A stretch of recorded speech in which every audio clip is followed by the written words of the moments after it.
yüksek öğretim üyemiz, sayın rektörüm, kıymetli protokol üyeleri, değerli akademisyenler, yurt içinden ve yurt dışından teşrif eden kıymetli misafirlerimiz, Amasya Üniversitesi, Austin, Texas Üniversitesi, Berlin İslam Araştırmaları Enstitüsü ve İslam Araştırmaları Merkezi işbirliğiyle düzenlenen İslam Hukuku Külliyatı, Otorite, Akıl Yürütme ve Müelliflik başlıklı uluslararası çalıştaya hoş geldiniz.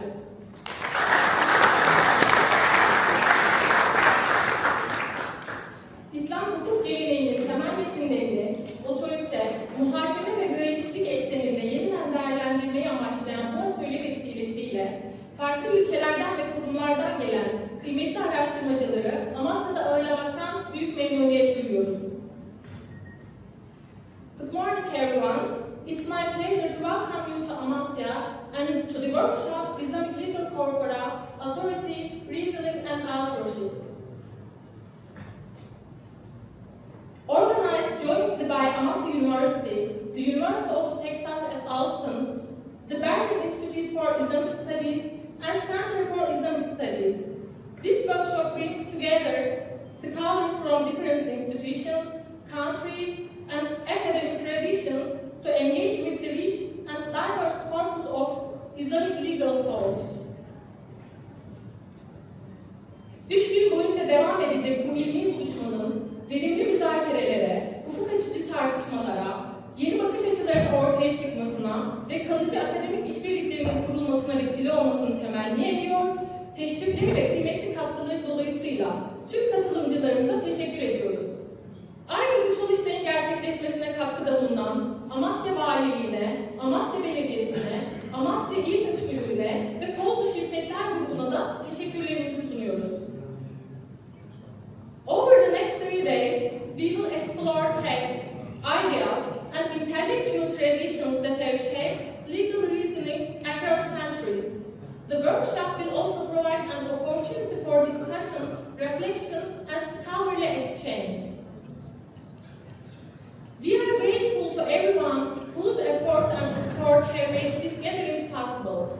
We would also like to express our sincere thanks to Amasya Governorship, Amasya Municipality, Amasya Provincial Mufti's Office, and Coal Companies Group for their generous support in making this workshop possible. We are delighted to welcome researchers and guests from Turkey and around the world. We hope that our time together will lead to meaningful conversations, new perspectives, and lasting academic collaboration. Şimdi atölyemizin açılışı münasebetiyle kıymetli protokol üyelerimizin ve misafirlerimizin selamlama konuşmalarını dinleyeceğiz. To begin our program, we will first hear opening remarks from our distinguished guests and institutional representatives. İlk olarak Austin, Texas Üniversitesi'nden Sayın Doçent Doktor Sami Eyyüp'ü konuşmalarını yapmak üzere kürsüye davet ediyorum. First, it is my pleasure to invite Sami Eyyüp of the University of Texas in Austin to deliver his remarks.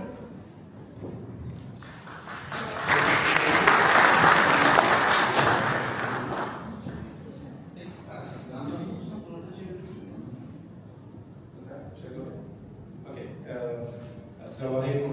Thanks so much for hosting us here. We're very delighted to be in Amasya.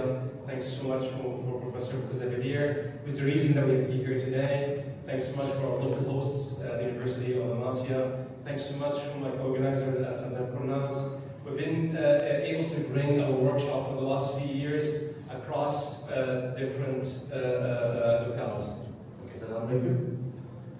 Bugün burada olmak benim için mutluluk verici. Bu çalıştayı düzenleyen düzenleme kuruluna, Amasya Üniversitesi'ne gelen temsilcilere teşekkür ederim.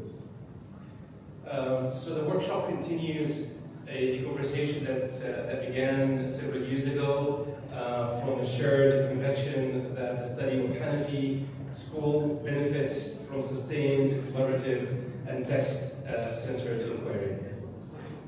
Hanefi okuluyla başlayan çalıştayı birkaç yıl önce başlayan çalışmalarla beraber sürdürülebilir olmasını çok önemsiyoruz. We have met in different places and with different emphasis, but always with a common commitment to read carefully scholars working on a wide range of texts, genres, and methods. Farklı ortamlarda, farklı zamanlarda metinleri okumak için bir aradayız. So the focus of our workshop in Demacia this year is deliberately textual. We are gathered to engage in expert reading and translations of Hanafi legal materials, including understudied texts and genres. Bugün burada Hanefi metinlerini okumak, incelemek için buradayız. So in this sense, the workshop asks us to slow down, and rather than approaching Hanafi legal texts only as repositories of rules, we want to examine them as intellectual artifacts, as a form of writing, instruments of pedagogy, and records of arguments. Hanefi okuluyla ilgili farklı metinleri okumak, analiz etmek, incelemek için bu çalıştay çok önemli. Bugün burada bunları paylaşmaktan mutluluk duyuyorum. So in Amasya here over the next 3 days, we're going to be able to read together across legal theory, فروع الفقه, شروح commentaries, fatwa collections, nawazil, waqi'at literature, judicial procedures, legal documents, and all other genres.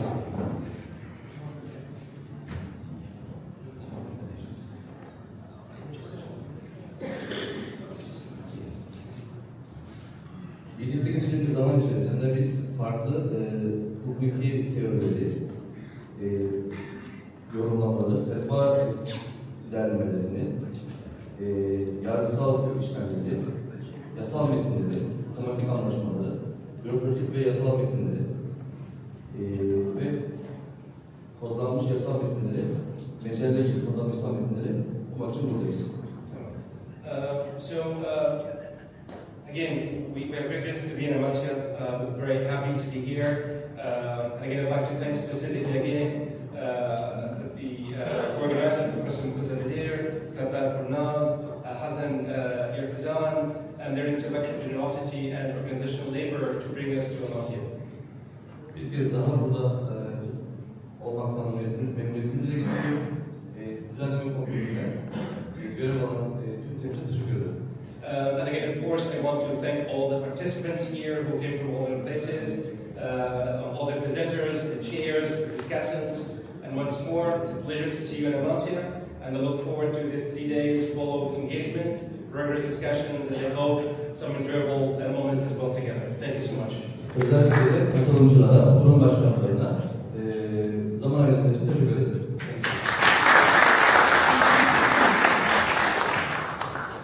Sayın Doçent Doktor Sami Eyüp ve değerli konuşmaları için teşekkür ediyoruz. Thank you dear Eyüp for your remarks. Şimdi Amasya Üniversitesi İlahiyat Fakültesi Dekanı Sayın Profesör Doktor Hasan Yerkazan'ın açılış konuşmalarını yapmak üzere kürsüye davet ediyorum. It's my pleasure to invite Professor Hasan Yerkazan, Dean of the Faculty of Theology at Amasya University, to deliver his opening remarks. Bismillahirrahmanirrahim. Elhamdülillahi Rabbil alemin. Ve salatu ve selamu ala Resulina Muhammedin ve ala alihi ve sahbihi ecmaîn. Kıymetli öğretmenim, sayın büyük üyemiz Profesör Edip Hocam, kıymetli misafirlerimiz, yurt içinden, yurt dışından gelen kıymetli akademisyenlerimiz. Amasya'mıza hoş geldiniz, sefa getirdiniz. İnşallah güzel birkaç gün verimli bir program icra edeceğiz. Bizim için oldukça heyecan verici bir şey. Yurt dışından oldukça kıymetli akademisyenleri şehrimizde, üniversitemizde ağırlamaktan gerçekten mutluluk duyuyoruz. Cenab-ı Hakk'a binlerce şükürler olsun, çok güzel şeyler bize bu süreç içerisinde yaşandı. İnşallah bu yılın son programı olarak görüyoruz, fakültemizin son programı olarak. Böyle güzel bir programlarla bunu taşlandırmış olacağız. Emeği geçen bütün hocalarımıza, partnerlerimize, Sami Bey'e, Serdar Purnaz Bey'e, Murtaza Badir Hocama ve her hususta bize desteğini hiçbir zaman esirgemeyen sayın rektörümüze canı gönülden teşekkür ediyorum. İnşallah verimli, bereketli bir program icra ederiz. Hızlı olması açısından tercümeye gerek yok. Ben zaten misafirlerimizle birebir görüştüm. Doğrudan müştahına bu kadarla getirelim. Tekrar hoş geldiniz. Erken ve Serkan, herzlich willkommen, welcome. Selamünaleyküm. Sayın Dekanımıza değerli konuşmaları için teşekkür ediyoruz. Thank you, Professor Yerkazan for your remarks.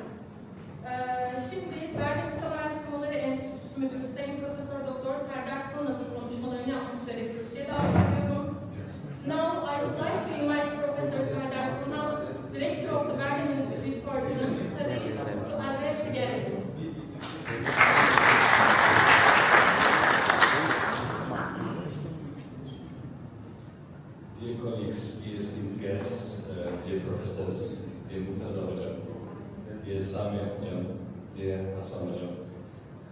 It was a little bit confusion of choosing the language, whether speaking in Turkish or in English. It is both hard for me, so pardon my English and my Turkish beforehand. It's an honor for me to be part of this highly important endeavor. It is the third time I enjoyed the gathering, reading Hanafi texts, reading important Hanafi texts of different genres. And this is the second time that I was offered the opportunity to be also a co-organizer. So I want to especially thank again Murtaza and Simon for this opportunity. Just briefly, what is the Berlin Institute of Islamic Theology? There can be a little bit of confusion because in Germany we have a long tradition of Islamic studies, of course, but Islamic theology in Germany is related to what we can call here in Turkey ilahiyat. We describe it as looking at the whole Islamic tradition from an inner perspective. By being a Muslim, engaging with the text, with their own literature, with their own legal tradition, with their own scientific tradition, and interpreting it, trying to find also new ways in order to implement Islamic theological studies also in contemporary discussions. A big part of what we do is also related to Islamic studies, doing historical research, proper historical research, and therefore I'm looking very much forward to the next couple of days, reading the text with you, engaging with the text with you, and delving into also in your expertise, because what I can say is, looking back at the last two workshops, I learned a lot. It is very humbling because there are so many experts engaging with these texts. It shows us we are always students and learn and learn and learn. So therefore, I wish you also not only engaging your knowledge, but I wish you also very much, what is it called? Now I'm thinking German, trying to find a word in English, but thinking Turkish as well. So you see how you can struggle with three languages. To have joy and happiness about these texts, because it is fun also reading this text. It is a rare opportunity to combine deep knowledge and having fun. So I want to end my opening words with have fun here, and I must say I'm looking forward to it. Thank you very much.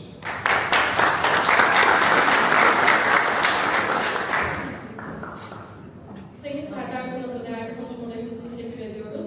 Thank you, Professor Kurnaz, for your remarks. Şimdi Amasya Üniversitesi Rektörü Sayın Profesör Doktor Ahmet Hakkı Türavi'yi konuşmalarını yapmak üzere kürsüye davet ediyorum. It's now my pleasure to invite Professor Ahmet Hakkı Türavi, Rector of Amasya University, to deliver his address.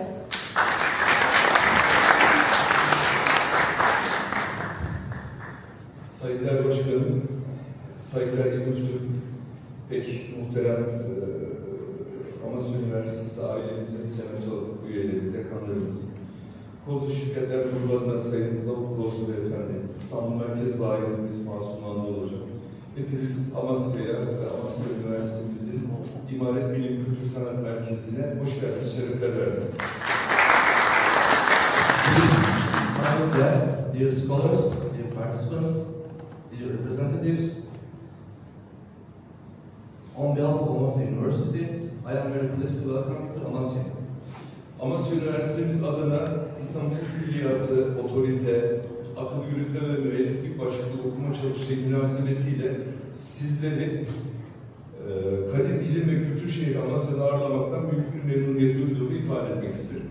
In our university, I am very satisfied to welcome you to Amasya, our old city of learning and culture, for the reading workshop titled Islamic Legal Text, Authority, Reasoning and Authorship. Bu çalıştayımız İslam hukuk düşüncesinin temel meselelerini yeniden ele alınması ve klasik mirası çağdaş bakış açıları değerlendirilmesi açısından son derece kıymetlidir. This workshop is a very valuable effort. It helps us to look again at the main points of Islamic legal thought. It also lets us study our classical heritage through modern views. İslam hukuk külliyatı asırlar boyunca büyük bir ilmi birikim, metodolojik hassasiyet ve fikri çabanın ürünü olarak teşekkür etmiş zengin bir mirastır. The body of Islamic law is a rich heritage. It is the product of deep learning, careful methods, thought, built up over many centuries. Amasya Üniversitesi olarak biz bu tür bilimsel çalışmalara ev sahipliği yapmaktan büyük bir memnuniyet duyuyoruz. Metnin dışına çıkıyorum, hadi haberin olsun. Kişinin, bunu tercüme etmeyebilirsin, öyle demeyebilirsin. Kişinin lehinde ve aleyhinde olan bilgileri bilmesi eninde sonunda İslam hukuku kaynaklarına dayanmaktadır. Dolayısıyla Hanefi mezhebimiz olan Hanefi fıkıh metinlerinin gerçekten dikkatli bir şekilde, titiz bir şekilde ortaya konulması, bunlardaki bazı problemlerin giderilmesi, analiz edilmesi gerçekten bizler için oldukça kıymetli. Bundan dolayı emeği geçen üstadlarımıza, İslam hukukçularımıza canı gönülden teşekkür ediyoruz. Şu ana kadar yaptıkları çalışmalardan dolayı teşekkür ediyoruz. Bundan sonraki yapacakları çalışmalara da kendilerine muvaffakiyetler diliyoruz. Anneciğim buraları tercüme etmeden yürüyelim. Çünkü zamanımız dar. Bundan dolayı Çalıştayımızın gerçekten bu kıymetli çalışmanın ve bu kıymetli Çalıştay'ın Amasya Üniversitesi'ne ve gerçekleşmesinin mimarı sevgili aziz kardeşim, kadim dostum, birlikte okuduğumuz, aynı sıraları paylaştığımız İslam Ansiklopedisi Kurum Başkanı Profesör Doktor Murtaza Bedir. Gerçekten bu Çalıştay'ın Amasya'da bu kadim şehri olmasının mimarı kendisidir. Kendisine huzurunuza ayrıca teşekkür ediyoruz. Sağ olsun. Ama eninde sonunda bu çalışmaların iki türlü mimarı var. Biri akademisyenler, diğeri de akademisyenleri her daim bu anlamda destekleyen ve besleyen, yani hem manevi mimarlar hem de maddi mimarlar. Bu anlamda bu Çalıştayı maddi olarak da destekleyen Kozlu Şirketler Grubu'na, Dağlık Kozlu'ya, huzurunuza gerçekten teşekkür ediyorum.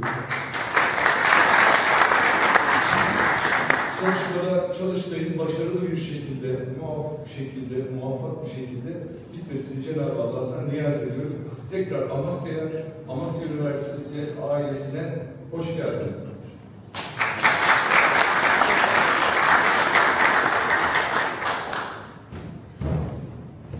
Sayın Rektörümüze değerli konuşmaları için teşekkür ediyoruz. Thank you Professor Travi for your valuable remarks. Şimdi Yüksek Öğretim Üyesi ve İslam Araştırmaları Merkezi Başkanı Sayın Profesör Doktor Murtaza Bedir'e hitaplarını gerçekleştirmek istedik. Murtaza Bedir, Member of Council of Higher Education and Director of the Center for Islamic Studies to address the gathering. Evet. Muhterem Rektörüm, değerli protokol, kıymetli hocalarım, uzaktan ve yakından gelen misafirlerimiz ve bu programa katılımlarıyla hem konuşmacı hem dinleyici olarak şereflendiren siz değerli hanımefendiler ve efendiler. Burada o Kültür Bakanlığımızın geldiği zamanki hilye açılışında, hilye sergisi açılışında bulunmuştuk. Tekrar burada bulunmaktan gerçekten çok büyük bir mutluluk duydum. İnşallah bu toplantı ve pek çok toplantılarda, ilmi toplantılarda bu çatı misafirlik edecektir. Bu müştemilat zamanında Amasya'nın ve hatta sadece Amasya'nın değil, bölgedeki Amasya bölgesi geniş bir bölge, o bölgenin tamamının ilmi merkeziydi burası. Burası tekrar yeniden inşallah ilmi bir merkez, ilmin merkezi olacaktır diye temenni ediyorum, inanıyorum. Burada bu potansiyel var ve bu potansiyeli tabii ki Amasya Üniversitemizin değerli rektörü ve hocalarının da ciddi anlamda son yıllarda gittikçe artan bir biçimde geliştirdiklerini de görüyoruz. Sami Eyüp ile beraber aslında projenin mimarı Sami Eyüp'tü, Texas Üniversitesi'nden. By the way, I will speak in English since we are all together all the day. We will talk about later, but I will address the audience now for the opening ceremonial time. So let me speak in Turkish and then add some remarks at the end in English. Sami Bey ilk bu toplantıyı Hollanda'da düzenlemişti. İlk Hanefi çalıştayı orada yapılmıştı, Hanefi mezhebi üzerine. O zaman beni aradığında ben de seve seve bunun bir parçası olurum demiştim. 6 yıl önceydi galiba. 6 yıl önceden başlayarak neredeyse her yıl bir toplantıyla şu anda 6.sını yapıyoruz. İkincisi Saraybosna'da oldu. Üçüncüsü Semerkant, İstanbul'da oldu. Dördüncüsü Semerkant'ta oldu, benim katılamadığım. Beşincisi tekrar İstanbul'da yaptık. Şimdi 6.sını Amasya'da yapıyoruz. Bu 6 yıllık uzun süreli, uzun soluklu bir seri toplantılar oldu. Ne yapıyoruz? Hanefi mezhebinin hem tarihsel gelişimini hem de güncel durumunu, geçirdiği safhaları, hem önemli metinlerini hem de tarihsel uygulamalarını çalıştaylar bağlamında bir araya getiriyoruz. İslam hukukunun en büyük mezheplerinden biri olan Hanefi mezhebinin, ki ilk mezhep, tarihsel olarak da kronolojik olarak da ilk hukuk okuludur. Bu hukuk okulunun İslam dünyasındaki hem etkilerini hem de Türk tarihi için çok büyük bir önemi olduğunu biliyoruz. Bu bölgelerde de Amasya çevresinde de önemli bir geleneğinin de buradan doğduğunu biliyoruz. Amasya 2. Beyazıt Külliyesi'ndeyiz. 2. Beyazıt burada valiyken o dönemde buradaki ilim network'ünü İstanbul'a götürdü. Bunlardan birisi de tabii ki Şeyh Yavsi Efendi'dir. Ebu Suud Efendi'nin babası. Yani Osmanlı hukukunun en büyük ismi hiç kuşkusuz Ebu Suud Efendi'dir. Ebu Suud Efendi de bu bölgeden bir insandı. Babası burayla 2. Beyazıt'la bağlantılı biriydi ve daha sonra İstanbul'a 2. Beyazıt padişah olduktan sonra İstanbul'da Ebu Suud Efendi'nin babasına bir zaviye, bir mekan verdi ve Ebu Suud Efendi de o ailenin bir çocuğu olarak daha sonra Osmanlı devletine, Osmanlı hukukuna damgasını vuran önemli bir şahsiyet oldu. Onun da Amasya'yla ilgisini özellikle belirtmek isterim. Bugünkü toplantıda da Ebu Suud'un isimleri çokça geçecek ki bütün toplantılarımızda geçiyor. Hiç kuşkusuz. Tekrar ben tabii ki bu toplantıya ev sahipliği yapan hem İlahiyat Fakültesi'ne hem Amasya Üniversitesi'ne bu toplantıyı destekleyen valiye, belediyeye ve kurucu şirketine bağımsız teşekkür ediyorum. İnşallah verimli, bereketli bir toplantı olur. Sadece son kısmı İngilizce söylemem gerekiyor. Onun için bir müsaade ederseniz biraz uzattım, kusuruma bakmayın.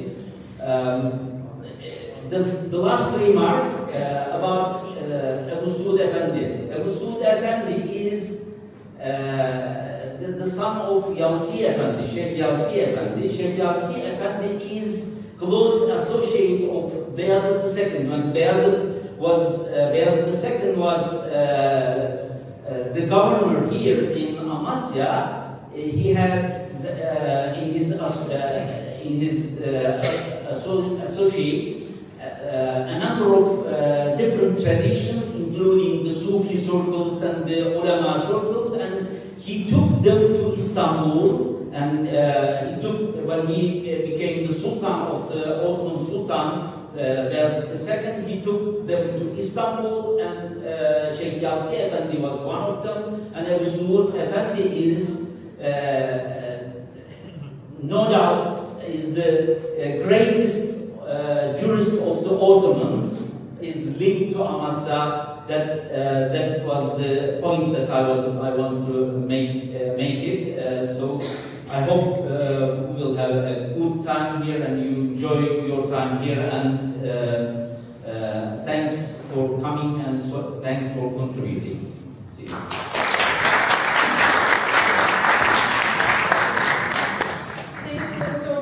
Doktor Munteza Bedir'e değerli kitapları için Thank you Professor Bedir for your remarks. Böylelikle açılış ve selamlama konuşmaları bölümünü tamamlamış bulunuyoruz. Şimdi programımızın ilk akademik oturumuna geçiyoruz. Tamam, 5 dakikalık bir mola veriyoruz. Break for 5 minutes. Thank you.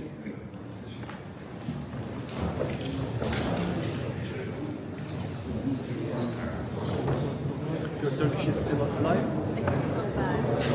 But you understood everything, right?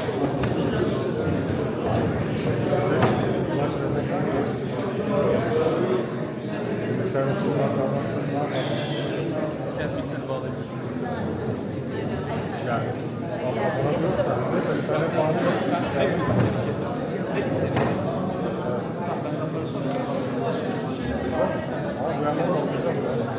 PowerPoint'ten mi okuyacaksın? Yok. Sadece ekranı uzat yaparsın. Ekranı uzat, sadece tabi. Ekranı uzat yaparsın.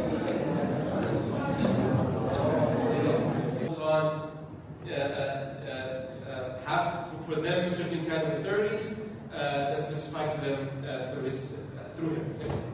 And then was our Shaykh al-Islam. Okay? Again, Shaykh al-Islam هو رئيس العلماء الشرعيين الذين ينظمون جسما قضائيا ودينيا، فإن منهم القضاة القائمون على توزيع العدل الإسلامي وإجرائه في جميع نصوصه ومواده. Okay? So what he's saying here is that so Shaykh al-Islam is the head of the ulama, of the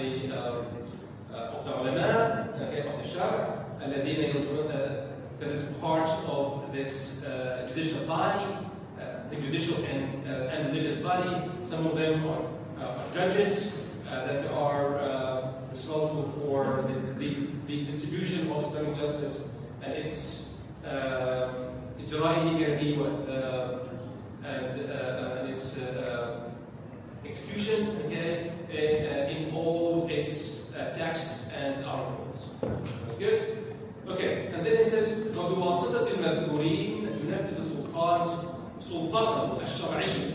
Okay, and through them, the Sultan is exercising his religious authority. Okay, what's that? His legal authority شرعية here. Okay, his legal authority. وهم ليسوا بخاضعين شرعا بسلطة الأمة. Okay, إلا من حيثية تسميتهم وعزلهم. وبهذا لم يكن لهم حق العصمة والاستمرار في وظائفهم، فهم معرضون دائما لاستثناءات عديدة.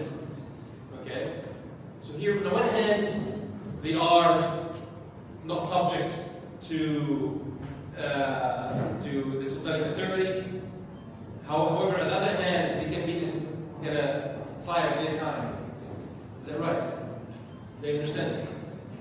Any comments? Was good? Well, I mean... Yes, Muhammad, please, yes, I'd like you to engage here.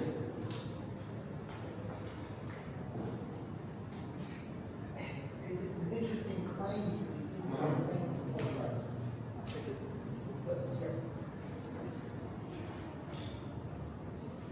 For some reason, he wants to say that they're exercising independent authority for the Sultan. Yes. Sultan al-Aqab. Yes. Right? So the Sultan appoints them and removes them so far as they're exercising power. They have independent. Correct. But that seems only to be the purpose that they're accountable for their actions. I mean, but they had that now not to right? So this is, I don't know, this is 1888. Correct. I'm just wondering if this is partially due to the earlier Ottoman Constitution. I don't know the phrase in the Ottoman Constitution makes us immune.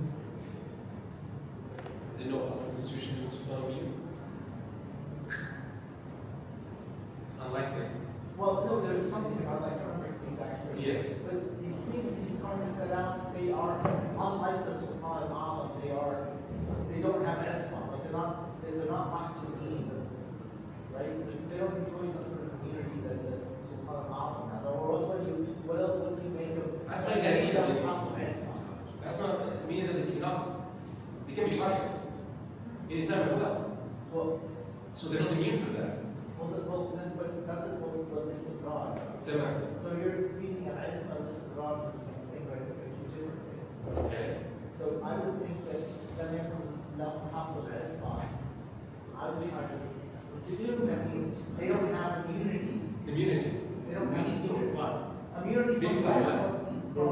If it is being fired, then istimrar is the same meaning. But they can be personally responsible for any wrongs that they do. Both them. Right? Yes.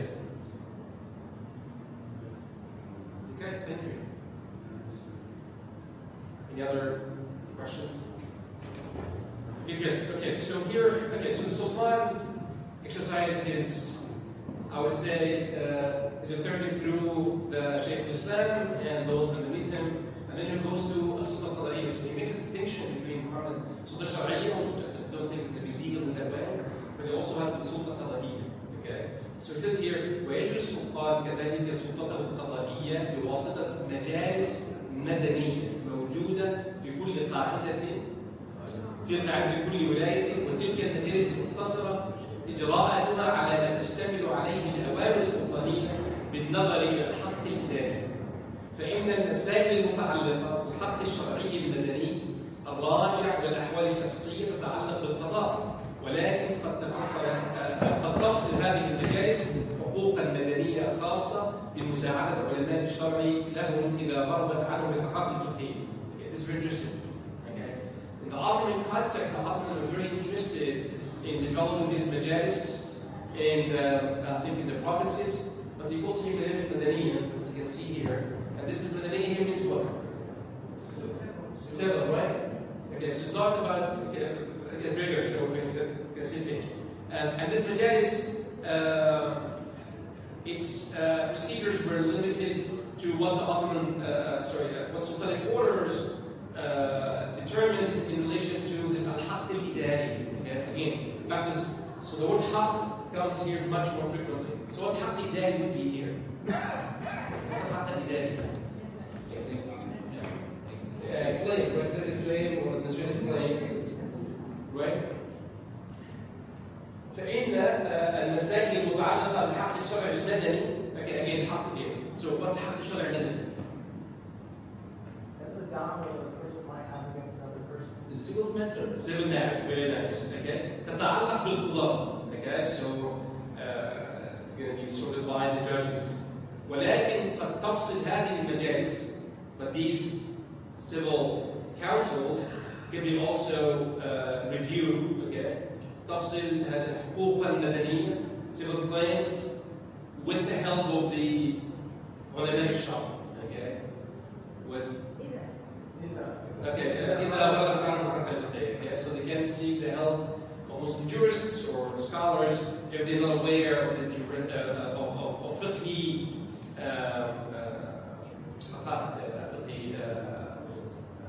detailed information.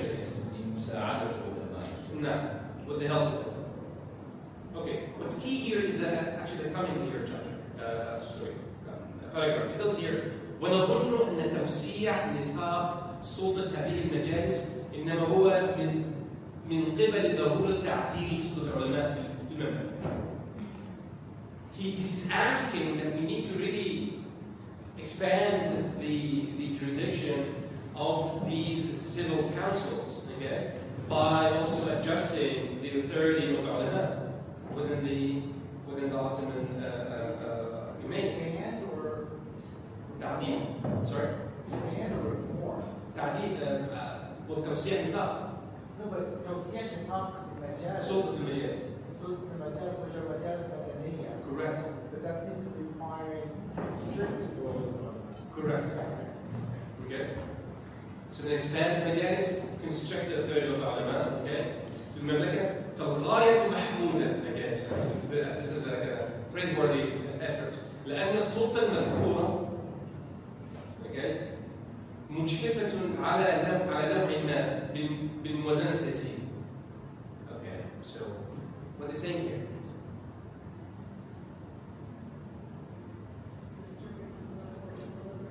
Yes. Okay, so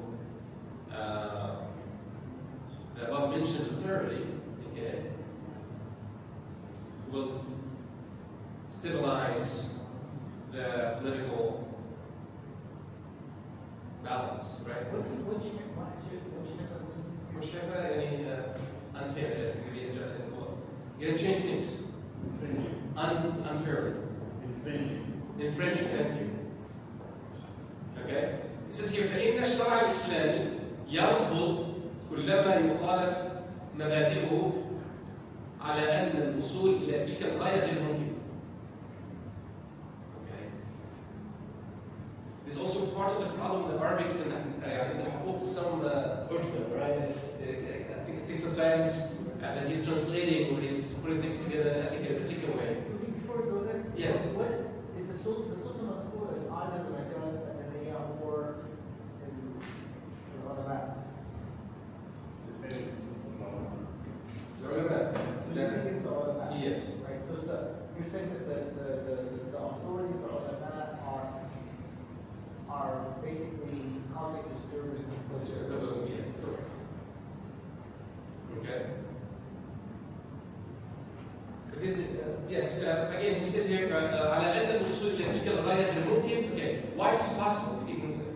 ما لم تتأسس مدارس في تركيا, again, unless we establish more schools in Turkey, okay, كافية لتعليم علم الحق غير المدارس الفقهية التابعة للجوامع. He says we need to establish new schools in Turkey that's not about fiqh, but about حقوق. Okay? لأنه why we do that لا يوجد فقيه إلا في أولئك العلماء فقيه حتى إن أعضاء المجالس المدنية the members of the civil councils الذين لا يعلمون الحق المدني those not trained in this حق المدني يستندون على علماء الشرع في أحكامهم ولذلك كانوا مفتقرين إليهم. So yes. No. لا يوجد فقيه إلا في أولئك العلماء حتى أعضاء المجالس المدنية الذين لا يعلمون الحق يستندون على علماء الشرع في أحكامهم. She said we have to establish new schools in Turkey, establish that each and it's not related to the fiqh, because the fiqh is limited to the ulama. What is the context of this text? The context of this text is that he tried to make an argument that why Egypt is better than Turkey because they have law schools, law schools established earlier. Especially because of the majalis مختلطة and the majalis تحليل. This sounds a lot like the Khayr in Pasha. The Tunisi, the Islamic. Okay.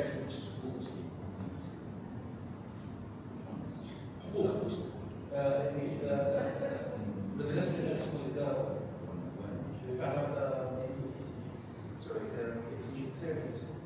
No, first accent. It's not a very small school. مدرسة الإدارة والأسود.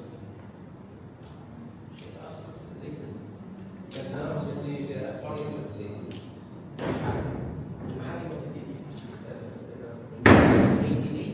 Same time with the Ottoman methodology. But the Ottomans have no yet this kind of schools. Gonna come in a second here. Okay.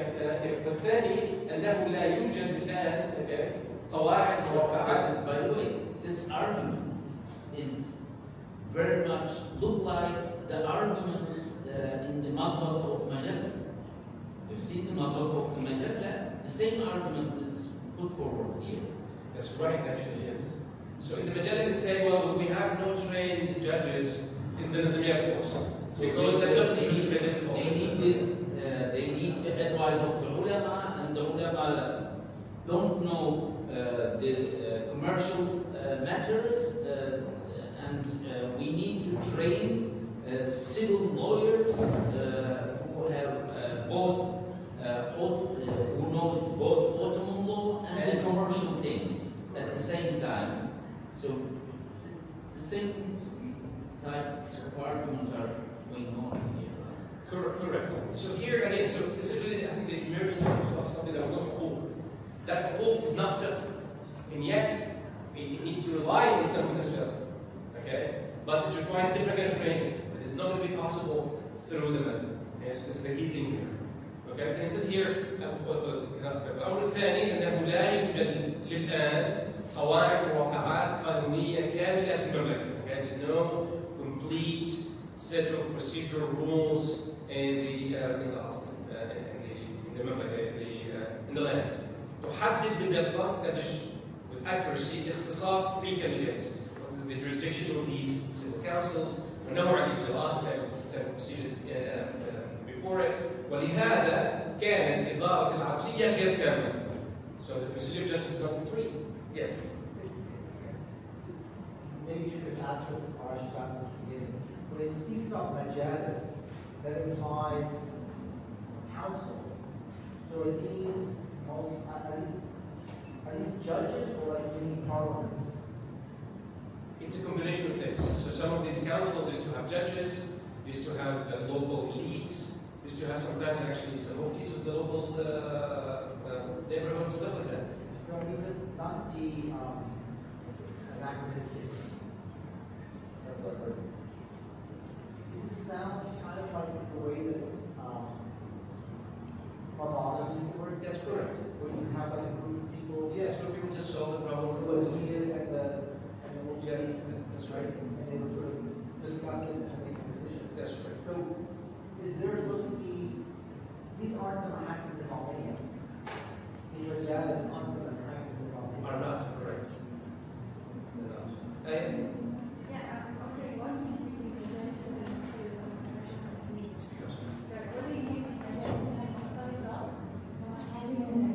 Yes, going to come in a second here.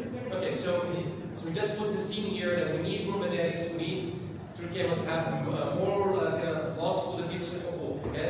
And it says here that, so Adli in the ultimate domain is not complete, and he says that this is one of the al-Qur'ani, the leading, what do you call it? Yes, officer of the Ottoman context.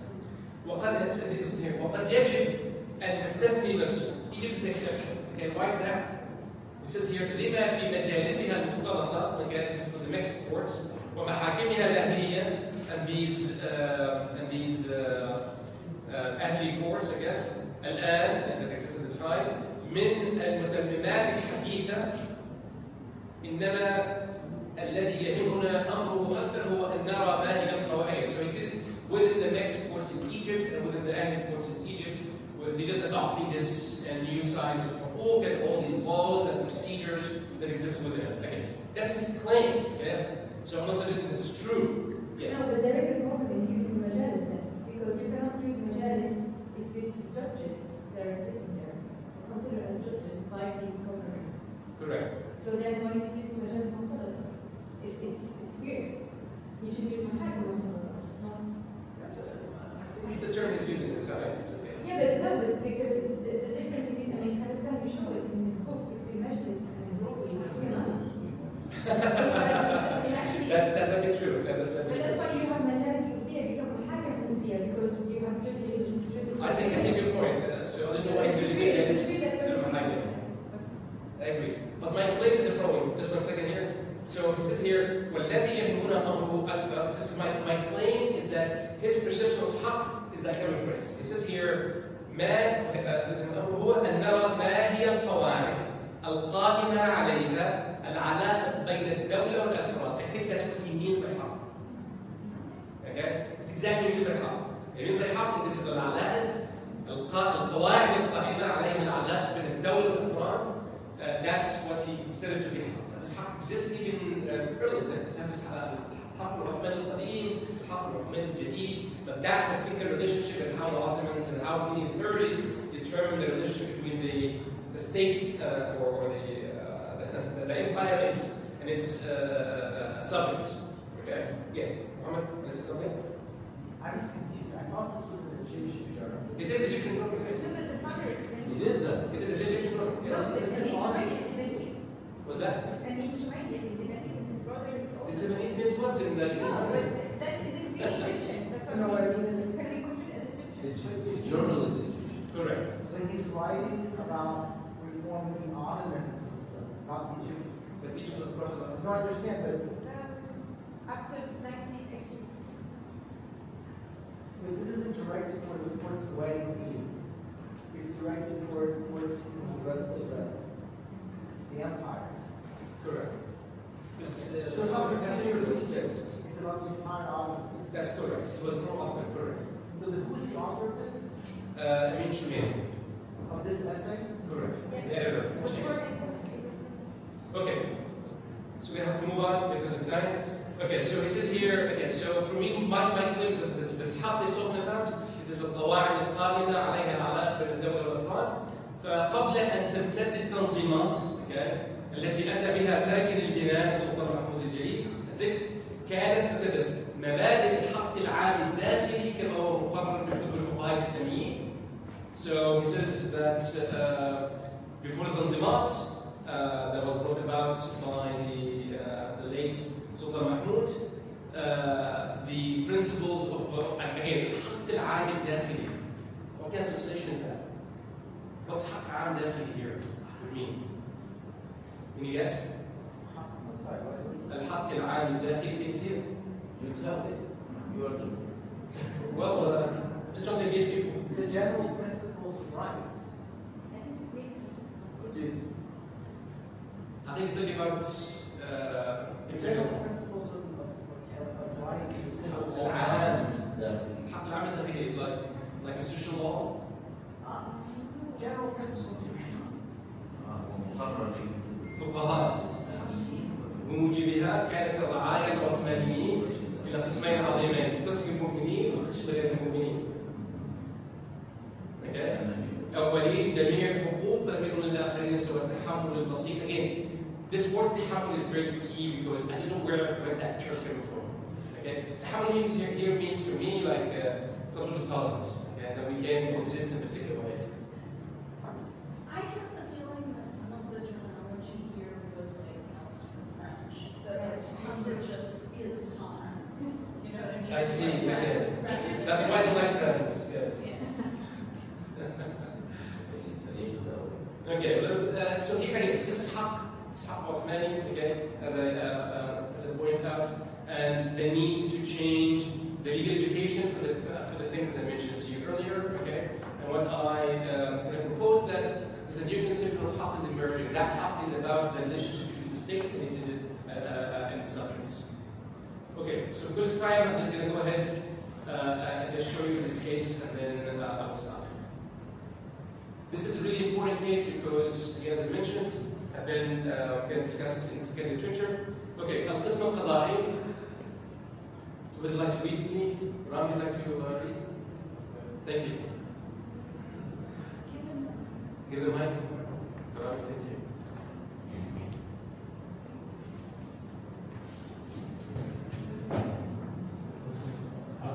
قسم القضايا حاكمة قاضي المرحوم مصطفى بيك واصف كان لهذه الحادثة وقع ثقيل واهتمام عظيم من جانب أولي الأمر جيد.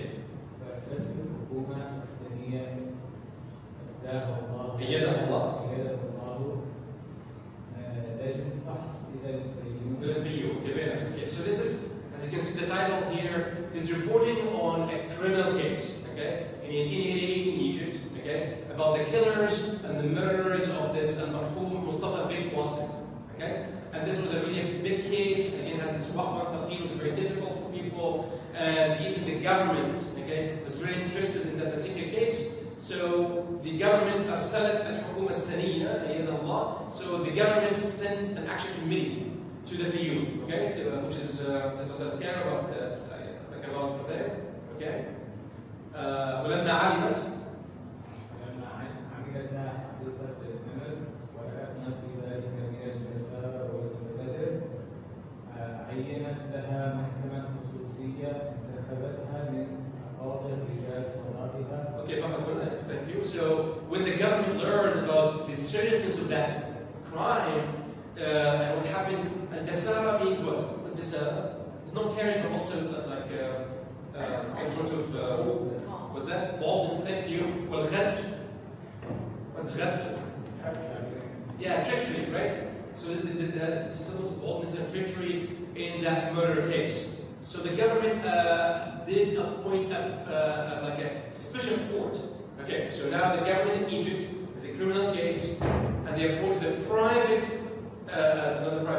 like a special court to look into the particular case. And these judges are Abdelhamid Pasha, Hakim Sedaf, Al-Ahliya, again, all of them are judges in these new courts, okay? Istinaf Al-Ahliya, okay? Ibrahim bin Najib, again, all istinaf, so all of them from the appellate level, and some folks come from the court of first instance, and all of them are very known very known figures.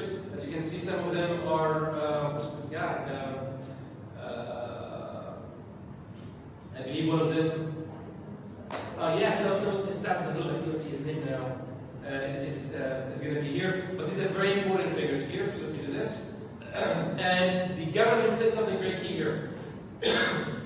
لأجل, you can see this here, لأجل محاكمة المتهمين في الفيوم محل الواقعة, to try those accused of the murder in Fayoum, محاكمة نهائية لا تستأنف. Okay, so it's going to be a criminal trial that you cannot appeal. Okay. Good. Continue on. ولما انتظمت؟ ولما انتظمت المحكمة الأولى صباح الاثنين الماضي غرة أكتوبر وقتها المحامون عن الطرفين سعد أحمد زنجول عن الوكيلات في طلب الحقوق المدنية وأحمد الحسين. Hussein is simply an important figure to us. Hussein wrote I think was a professor of law, but also wrote on Islamic commercial law and stuff like that. Very, very important figures. Both the lawyers, okay? But the key term here, here's this term here, awliya al-dam, okay? What's awliya al-dam? Next of kin. Next of kin, that those are responsible to claim al-qisas, the case of murder. Is that right? This is the term that comes from fiqh, okay? Okay, so remember, the court is formed of these judges that are coming from Hakim al-Sedaf. None of them is ulama. None of them is related to, okay? Can you see that? Can I point? Continue. And have other lawyers on for the defense. This guy, Khalil Effendi Ibrahim, Akhnouh Effendi Fanous, okay? Who are these two accusers? Khalil Dahshan, okay? Khalil Dahshan. وأخيه خير الله أمام المنبر القضائي. Okay? So these two brothers were brought before the court to stand trial in relation to the murder of what's his name? Yes, Mustafa bin Wasif. Okay, good. So far so good. We know how the court was formed. We know the claims now. This is very serious. We know that was again. So this Mustafa bin Wasif قتل غدرا, that she was not expecting for them to actually kill him. And in the particular desert case, they actually invited him to Fayoum and they killed him without any prior knowledge, and they actually tried to deny any connection to that claim. Okay. In Islamic law, how to establish qisas? Through two ways. That is, aqrar and shuhud, right? So to establish qisas in Islamic law, you require aqrar, somebody to go and admit the crime, or we have shuhud, actual eyewitnesses of that particular thing. Okay. The problem is we have no eyewitnesses for that particular crime. We have no eyewitnesses, and the Dahshan brothers refused to say that we even killed him at all. But we have a lot of qara'in, lots of circumstantial evidence in that particular case. Okay. Okay, so just because of the time, we're going to have to run to the commentary by the editor. So he says here, again, so in that particular case here, this is the hukm. So this special court determined that the Dahshan brothers killed Mustafa bin Wasif. And he says here, وَكَانَ الْحُكْمُ عَلَيْهِمَا بِالْإِعْلَامِ شَرْطًا. يعني hanging, okay? And و300 جنيه مصري حقوقا مدنيه 300 million pounds ونال ذلك تسقيط الحرب الخلويه, and that decision was approved by the leader himself. وأعطى لهما 8 أيام, give them 8 days استعدادا لفراق الدنيا, to depart life, التي لم يكون فيها من أعضاء المسلمين, for which they were not good members of this. Okay, so this is the case. This is the kind of the summary. Look at the commentary by Shumail. This is here هذا ملخص خبر هذه الجناية. This is the summary of this جناية وتحقيقها, okay, and the investigation of the trial ومحاكمتها, okay. ولا ريب, look at this, ولا ريب أن نتيجتها الأدبية ستكون بردا وسلاما على عموم الهيئة الاجتماعية المصرية. Okay, and there's no doubt that the consequences of that particular trial will bring peace and بردا here.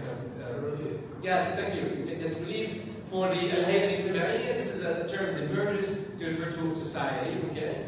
Like a social body, the Egyptian social body, وإرهابا and to deter, okay, وزجرا, again to well, I think إرهابا here to not terrorize, but rather to make people fear committing such a crime and deter for the أصحاب المعاصي, for those who commit some of these infractions, فلا يقدمون على ارتكاب مثلها. Again, just avoid doing something like this again.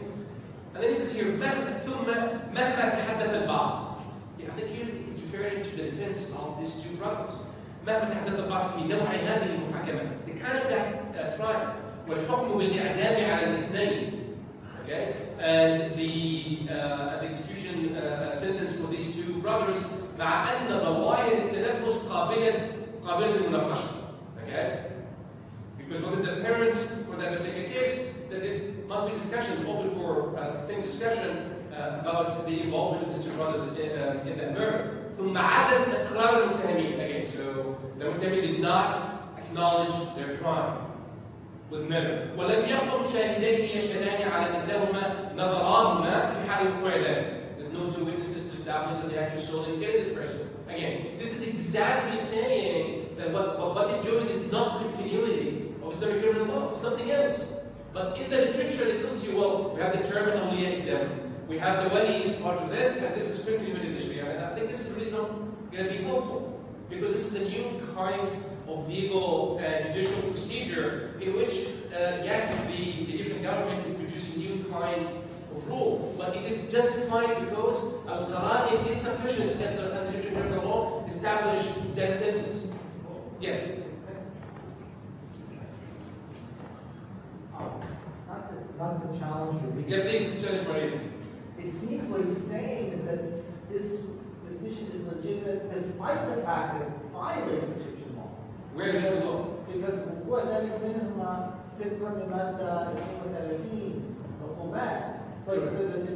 actual text of the Egyptian criminal law requires eyewitness testimony to establish capital sentence. No. So the evidence is that كان لأنه بواجب بلاد أن يشرع أن يشرع أمورا غير احتياطية. في أحوال مثل ذلك. So he's being very Schmittian actually.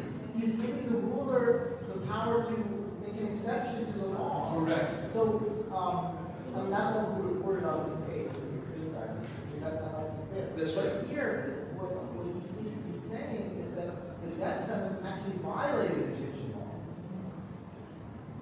Because the criminal code said you can't execute people based on circumstantial evidence. I would say the Egyptian, well, it's yes and no. Okay, the Egyptian law, it does establish the ability of the court to establish this sentence in case of circumstantial evidence. Although the عقوبات correct, it says that this is تبقى للمادة التي من عقوبات ونحو ذلك. في ذلك كل ذلك مردود because the government ودولي البلاد أن يشرع أمورا غير اعتيادية. In the literature, يشرع here is been considered a Sharia, not the ability of the government to establish new rules, or at least exception to the rule, as you suggest. Anyway, so I think actually correctly, he says here, look at here. Just listen to the thing I was saying. He says here, وإن يكن أغلب مما يأمر به القانون المصري. Okay? ترهيبا وإرغابا لقوم لا يرجعون على القتل والمساوئ الفظيعة إلا بمثل ما جنت أيديهم. Anyway, so it goes on that yes, this is harsher than even the Egyptian law states to be possible that it take a case. And I would argue that would be true in terms of the actual text, but in the justification of the case itself, they argue that Tarahi is sufficient, and the court will have that leeway as long as the video have approved that. Yes? This isn't new. This is siyasa. Well, I would say it's not siyasa, this is beyond siyasa. How so? that's all the time in siyasa courts. But siyasa, so why siyasa requires a conversation about law or not? What do you mean?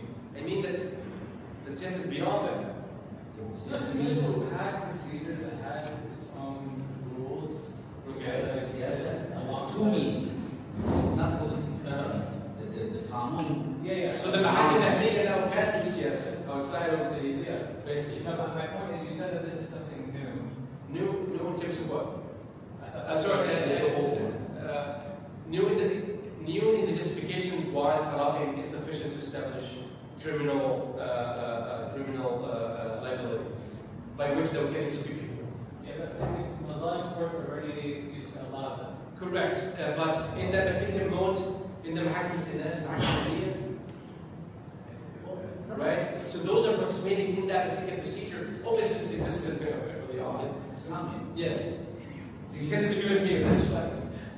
You know, all these arguments related to the criminal law. Yes. And the criminal law from the classical period onwards is very much using that type of argument all the time. Yes. The whole discussion of the siyasa is about it.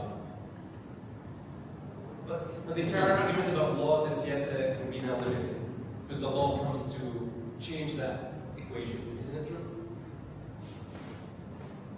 But the siyasa also means law, not politics. That doesn't mean so. Yes. It is a public law, and in the public law sphere, you use different procedural things, and then the same sort of arguments are also put forward in the history for that kind of cases. Yeah. الناس عقلية على قدر ما لا تأخذ. Okay. Yes, I just wanted to make a comment relating to the first text. He was asking what does it mean in Arabic, the term al-haq al-am. So it's really French. I think it's so there was a distinction in the late 19th century between the public rights of the intern, like the relation between citizen and non-citizen and the state, and external. But this is used this very old term, and I think he took it from a lawyer called a lawyer in Jewish called Filthy People, and he was like, famous in the late 19th century. Any further questions for me? Because I'm going to give the floor now to. I just feel like this is many times progressive, because it's going back, as the fellow was saying, to sort of unlimited siyasa. And so, I guess my comments. Yes. My understanding was that in practice, although the Fuqaha, at least the Maliki's did give the imam the right to execute people on circumstantial evidence. Usually, if there was circumstantial evidence, the person would be imprisoned, not executed. I mean, I would like to just about the practice. But it's not unlimited. Pardon? It's not unlimited. It's not. Well, the Malik say you can definitely do this, but in practice, if there wasn't a shahada tamma, the person would be put in jail. But why then in the Quran is talking about siyasa adila wa talib? So there is a limit. Presumably, he wouldn't do this to somebody who's just done this once, but somebody who does it a lot, right? Not necessarily. I mean, we don't know the facts of the case. It seems like this was a particularly gruesome crime. Okay. Any other questions or comments? That was fun. Well, quickly.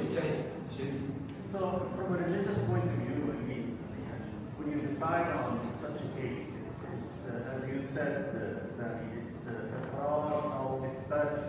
Yes. It looks like this case, they are moving away from bad shuhud into circumstantial evidence. Yes. They are starting to establish that circumstantial evidence now can be utilized. Yes. In order to prosecute somebody. Yes. It is actually going to lead to the good of the society, which what they are pushing for. Correct. It's exactly it. Okay, thanks so much. I hope that was helpful. Thank you.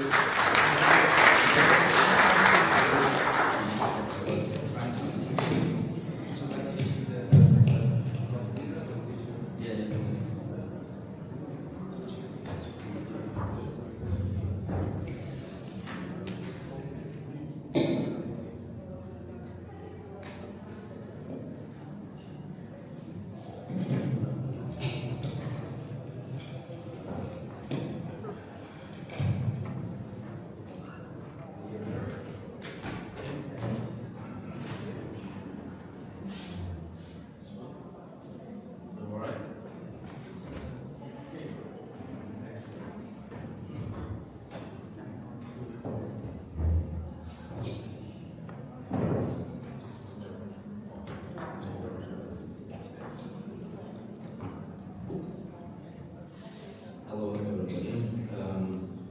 welcome to Turkey and Amasya again.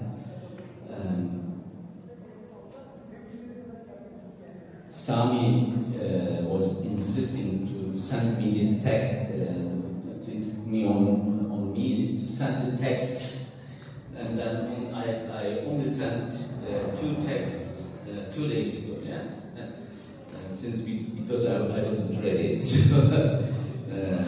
I sent some texts, but I'm not going to talk about about these texts, but I'll show you some other things. This is I apologize for the attendance of the Hanafi workshop, especially in the 3 sessions. Muhammad, Sami, and many others are hearing me about siyasa. So I'm talking about Ottoman siyasa. The first one was about Ottoman Kanun, and then I tried to compare the second one in Istanbul. I tried to connect Ahkam Sultaniye to Ottoman Kanun, and then I'll continue on this, and I'll talk about today to the content of the Ahkam Sultaniye and the Ottoman Kanun, and then it seems it is evolving into a book on Ottoman Kanun. I don't know. I'm working on it. Still, I'm working on it, and I have ideas. I have not finalized things yet, but I will try to share some of my findings when I read the Ahkam Sultaniye and Kanun in the same time. As you know, my perspective is that, Ottoman Kanun is understood by the Ottomanists, especially the historians, the legal historians and the historians, as Kanun is something coming from outside the Islamic tradition, and it's coming from the Turco-Mongol tradition. And I disagree with this. I believe that the Kanun is also coming from the Islamic tradition, just as Sharia fiqh is coming from the Islamic tradition. Kanun is also coming from Islamic tradition, and that is why I try to link Abbasid siyasa or Abbasid qawanin al-amma with the qawanin of Ottomans. We don't have much about Abbasid Kanun. We don't have the documents, of course, the fermans, the Ottomans, the Abbasid sultans issued. We don't have them today in our hand, but we have only a secondary narration about Abbasid Diwan and Abbasid Kanun. But in the case of the Ottomans, we have both secondary narrations as well as the fermans, the kanuns issued by the sultans of the Ottoman sultans. So we are in a better position when it comes to the Ottoman case. Ottomans produced qawanin literature, especially from 16th century onwards, increasingly in the 17th century, and it turned into a literature, a separate literature, which is called Qawanin Ali Osman.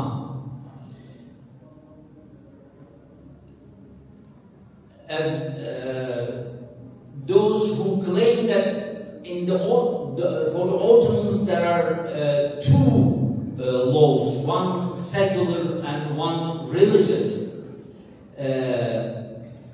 ignores the fact that there's only one court in the Ottoman case. There's only one court. There's no court for the Qanun and separate from the fiqh or Sharia courts. There's no such a phenomenon in the Ottoman case. There's only one court, and it is called Qadi's court. So there's only one court. And but the Qadis are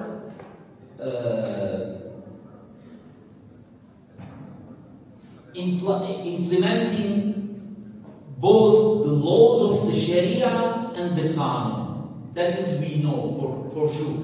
You know, they are implementing laws based on Qanun and laws based on Sharia. And of course, they may conflict from time to time, but usually their domains, their jurisdiction is very clear. The jurisdiction of the Qanun and the jurisdiction of the Sharia is clear. This is what I claim, that these are, the domains are clear, although there are certain points of conflicts, overlapping, contradictory points, but they are exceptional. The rule is the domain of the Qanun and the domain of the Sharia is clear. They know very well. So this is very clear. This is one of the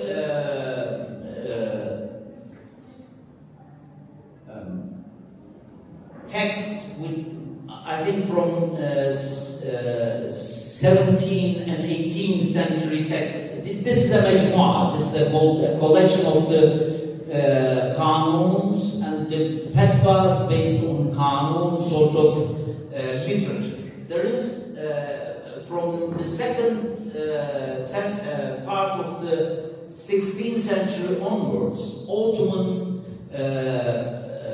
legal literature developed a special genre of majmu'ahs which are collecting the qawanin of the Ottomans and the fatawa of the based on these qawanin. So there is that sort of literature. This is one of the examples of this literature. If we go to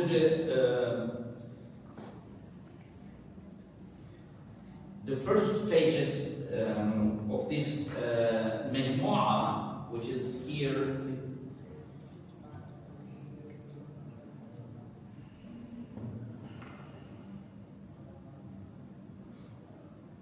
It starts with, this is Qanun about land law. And this majmu'ah collects a number of pieces of legal materials.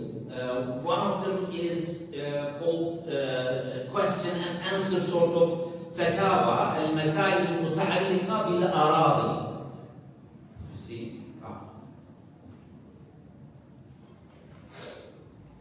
Yeah. Al-masail al-muta'alliqa bil-aradi. This is, you see, mas'ala, al-jawab. These are all Turkish, by the way.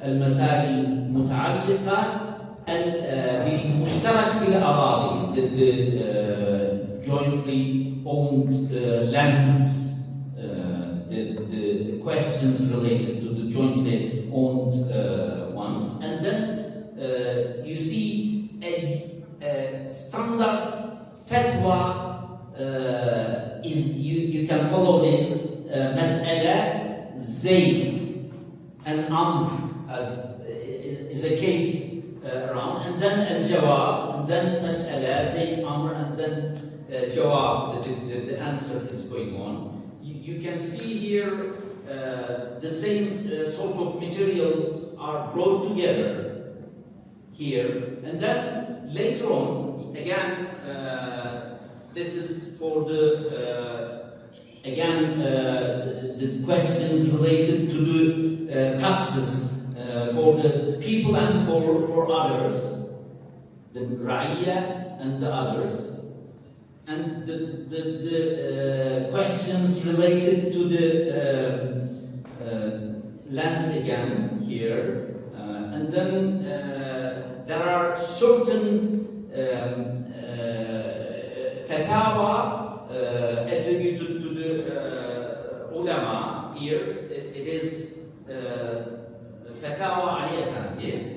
And then again here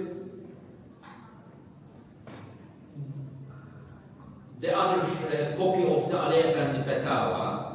Again, this majmu'ah collects that sort of things. And then at the same time, in this majmu'ah, you can see they collect the qawani.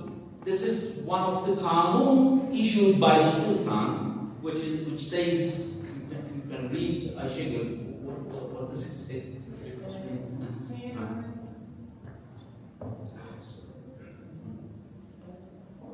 Bin Zilkadesi'nde 11. günü arz olunmuş müteallik kanunnamedir zikrolunur. So it says this is a kanun issued by the Sultan in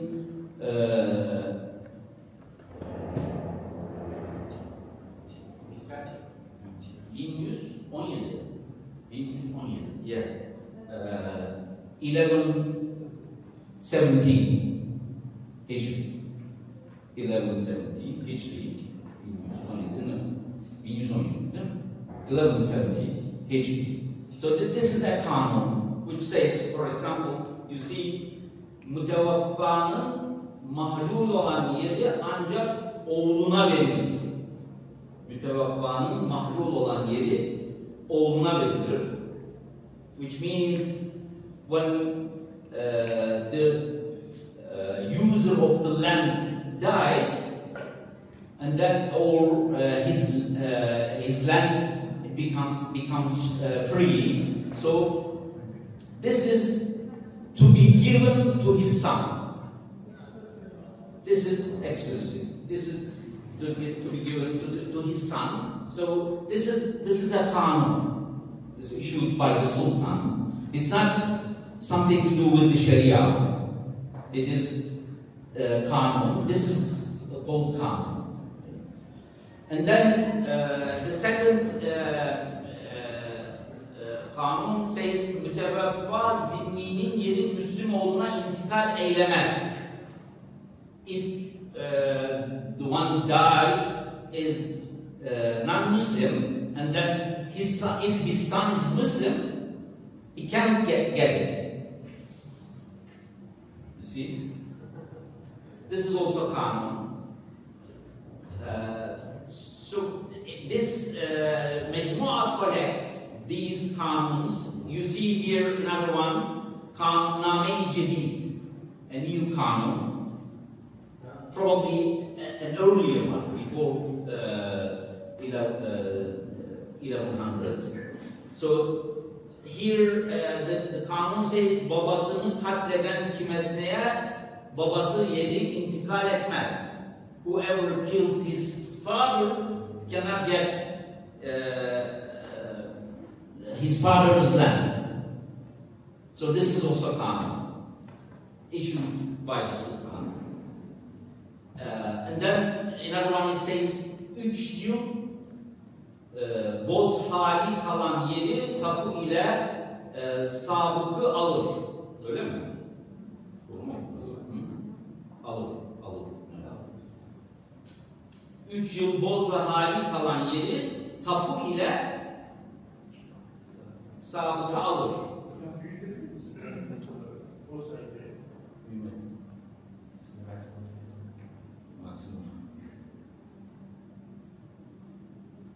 Okunmuyor mu?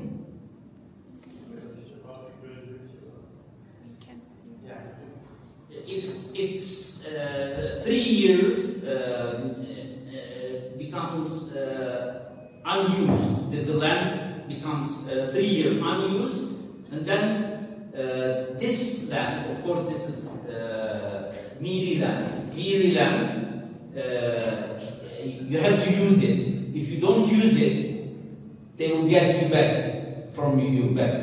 And then it says this is limited for 3 years. If the one who are assigned used this land for 3 years, they didn't use it. This one doesn't use it 3 years, and then it is given to his previous owner with tapu.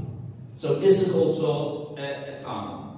So what I am trying to say is that here in this the same majmu'ah we have a book, and I'm going to focus on this book by Uskubi, which is called Zahirul Qulat.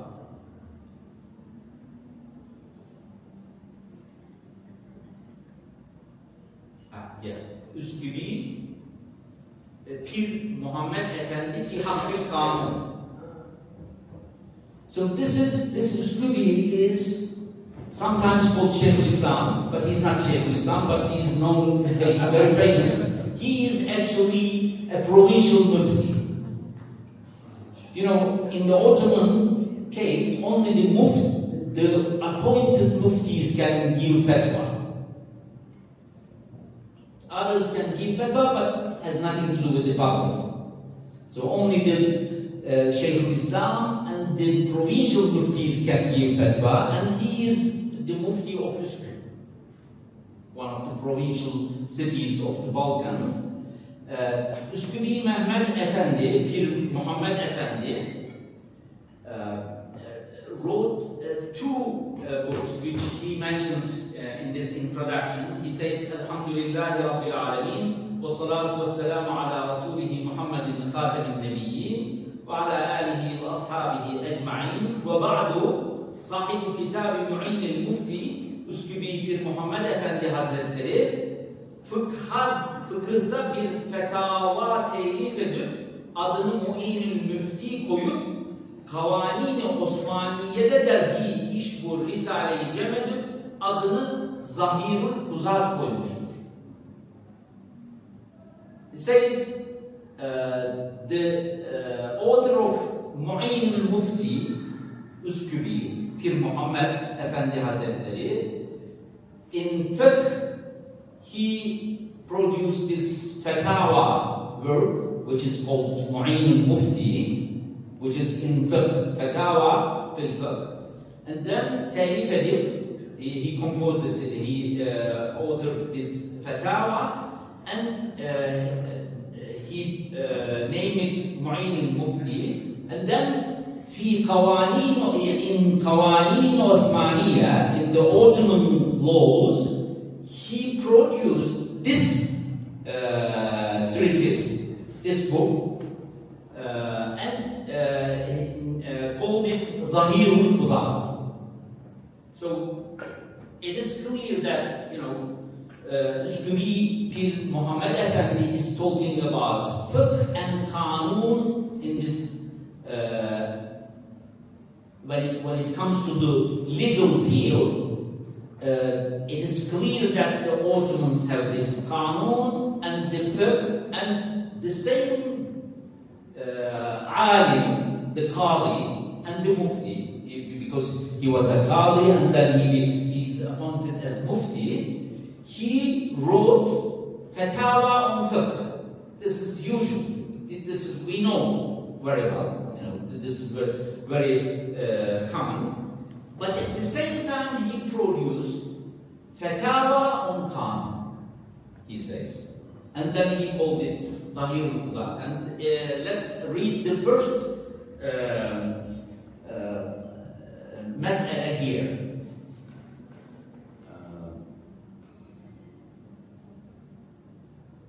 We can read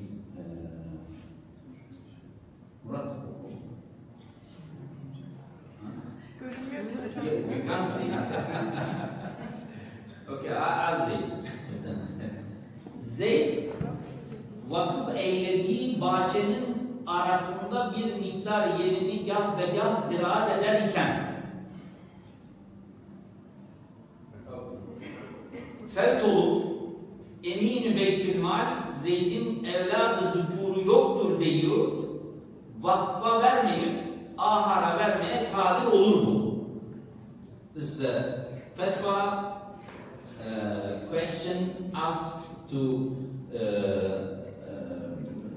Üskübi bir Mehmet Efendi, and it says Zeyd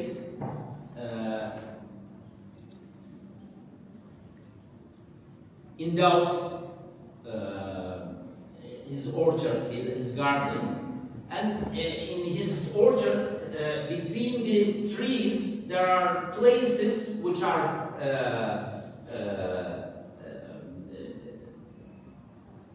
free. You can use for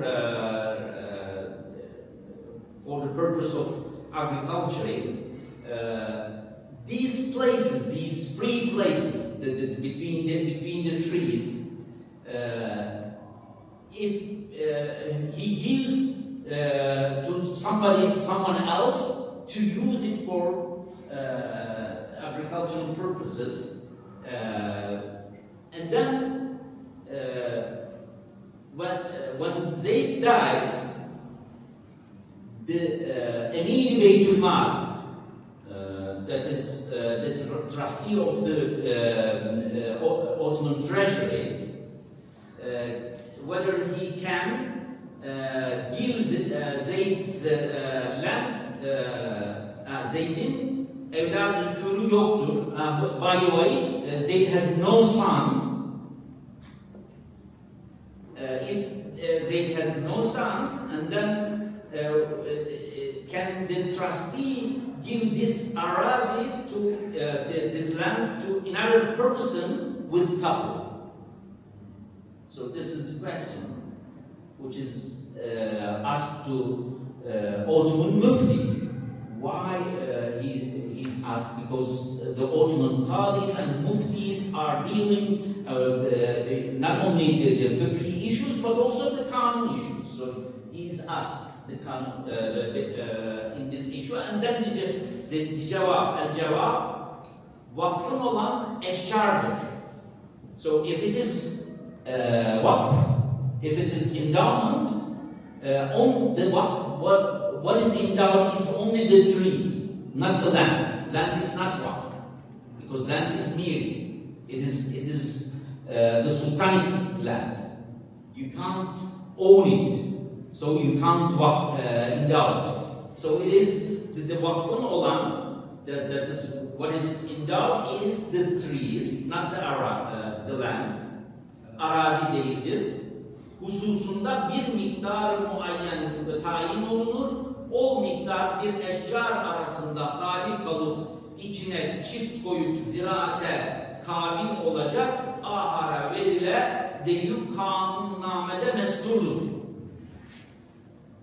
So there is a kanun issued by the Sultan, says the Mufti. Mufti is answering based on the kanun. Says that it is written in the kanun that if the land which is between the trees can be usable for agriculture, and then if it is free, then these sort of lands can be given, must be given. So if it is not used by anyone,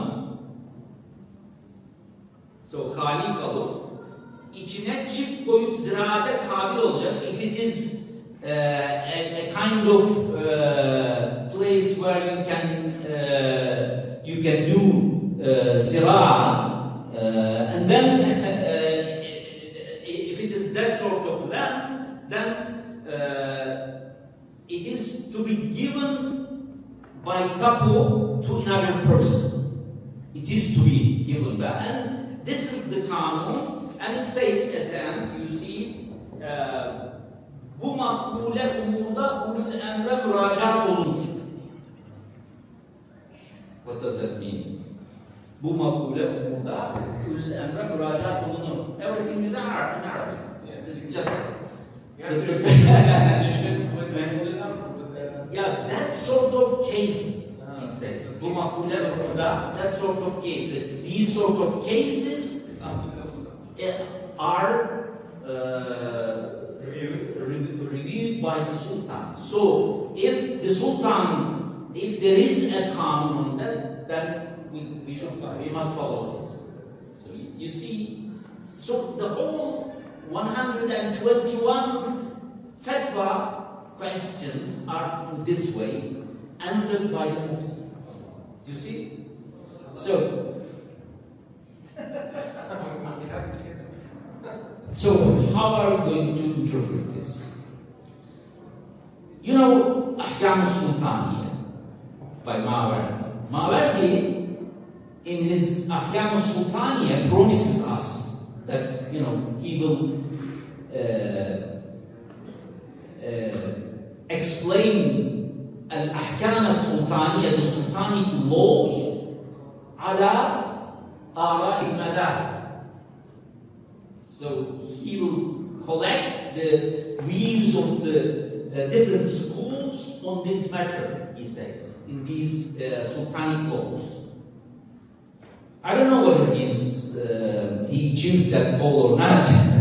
That's another story, but he promises us. And of course, Juwayni is criticizing him. He says, you know, this stupid guy did something which, you know, he mixed things and he attributed things which are not, you know, there's no basis on it. So he criticized in his Riyadh al-Umam, he criticized Mawardi by this. When we look at the Mawardi's text, we see that in certain cases, in some cases, he fulfills his promises. He explains what is the Hanafi or the Shafi or the Maliki position on this. But in most of the cases, he has no citations from the Madhahib. He just gives his own opinions without referring to Madhahib. In certain cases, of course, the Madhahib views are very clear and easily reachable, and then he cites them in the Aslul land, the land, whether it is owned Anwatan or Sulhan. So that sort of very general things. He cites Madahib, but in the details, there's nothing in Ahkam al-Sultaniyya about the land law or the details of the Ahkam al-Sultaniyya. You can't see it. But of course, in certain matters, he is focusing on the Madahib more. But most of them, to the cases, there are no views from the Madahib. Whereas in the when we come to the Ottoman case, the judges, this is also like Mawardi, a Muslim jurist, a Qadi, a Mufti, a Faqih, Uskubi. He's a Mudaris, he's a Darsa'am in the university. He served as judge in the Ottoman courts, and then he served as Mufti, and he's answering the questions in details based on the Qanun. And in many cases, where when it comes to, in one example, just a moment, I'll try to find this one example, which is, I think, very important to show you how, when they complete what are going to be done. It shows here. Here. Can we read this? Bunu okursunuz artık herhalde. Halime okuyun. Serdar. Birinci mesele hocam. Zeyd'in raiyeti olan Zeyd'in raiyeti olan Amr-ı Müslim, Celali vatan edip ve ahar başka yerde tevattum edip yerleşip o yerde oğlu Bekir vücuda gelip Amr fevk olup 10 seneden sonra Zeyd Bekir'i kendi kariyesine nakleder, ispence ve resim çift bozan almaya kadir olur mu? Evet. Zayd is Sipahi, the state representative in the land, Zayd. And there are people within this land working, you know, and his Rayyat, Amr, he is a Muslim and he leaves the land, yeah? He escapes from the land. He leaves the land. Whether Zayd can give this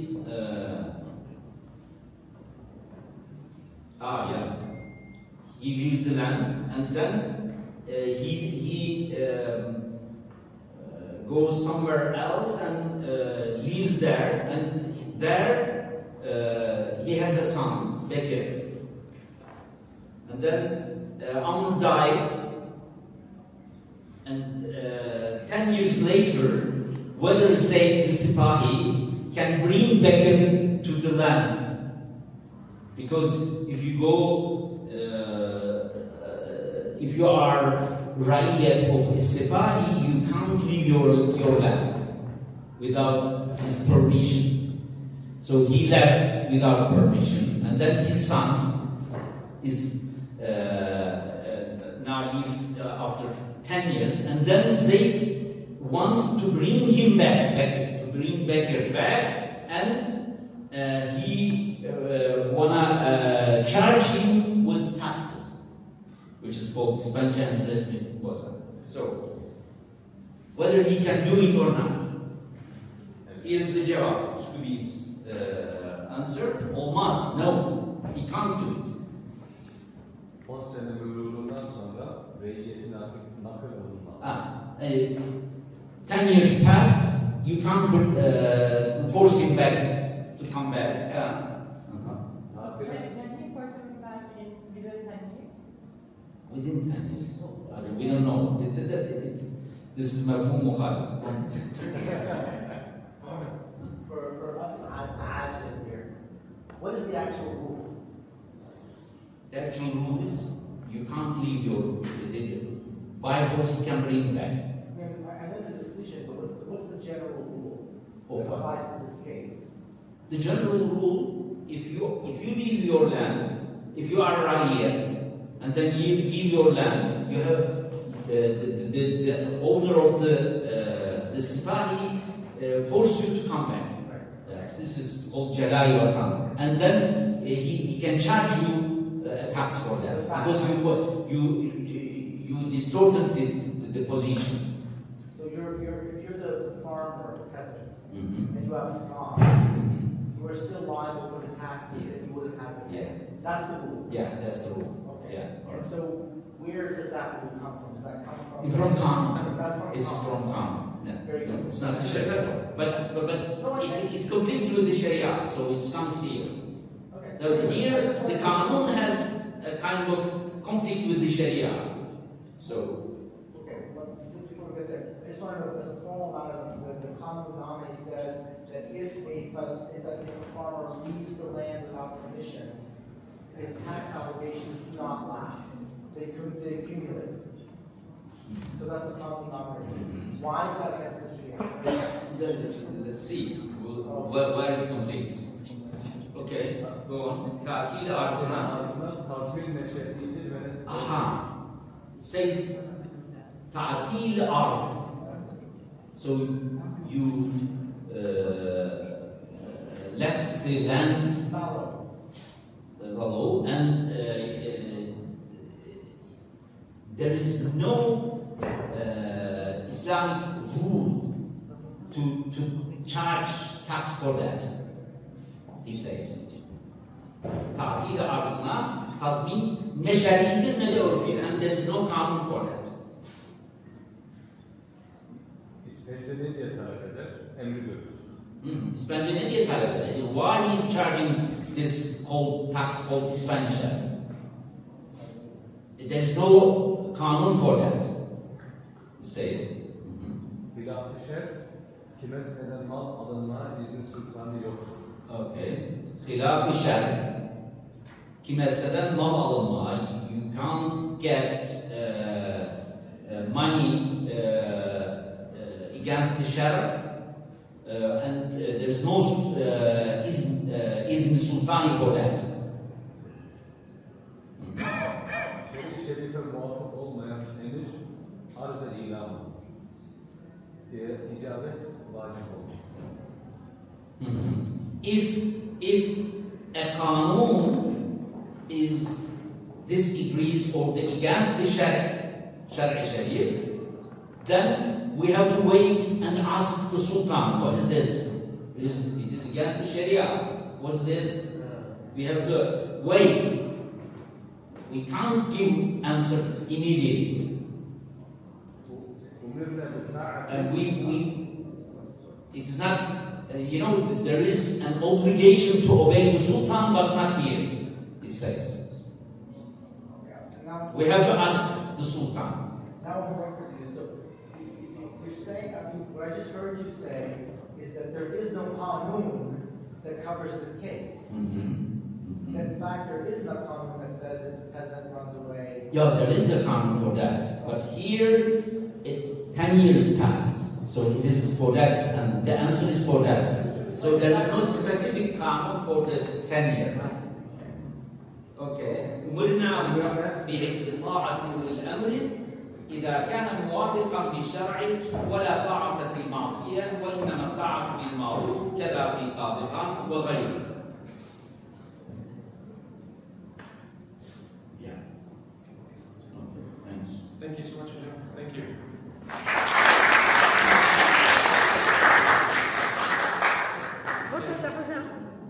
What did you say the sources of these qawanin? What did you say the sources of these qawanin? Source of what? Of the qawanin. What is the sources you said? The source of kanun. Yes. The qawanin, yeah.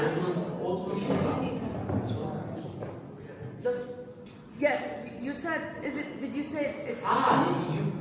Okay. Sorry. What I'm trying to say is that, both in the Abbasid period and in all the Muslim states afterwards or before, and including the Ottomans, there are areas, domains, which are clearly left to the Sultan, and there are areas which are covered by the Shah. This is very clear. Yeah. And the Ottoman Kanun plays a role in the areas left to the Sultan. Okay. Not in the Sharia. Okay, our last presenter, and I know that we are a bit off on time, but I promise we will take care of this once we go to lunch.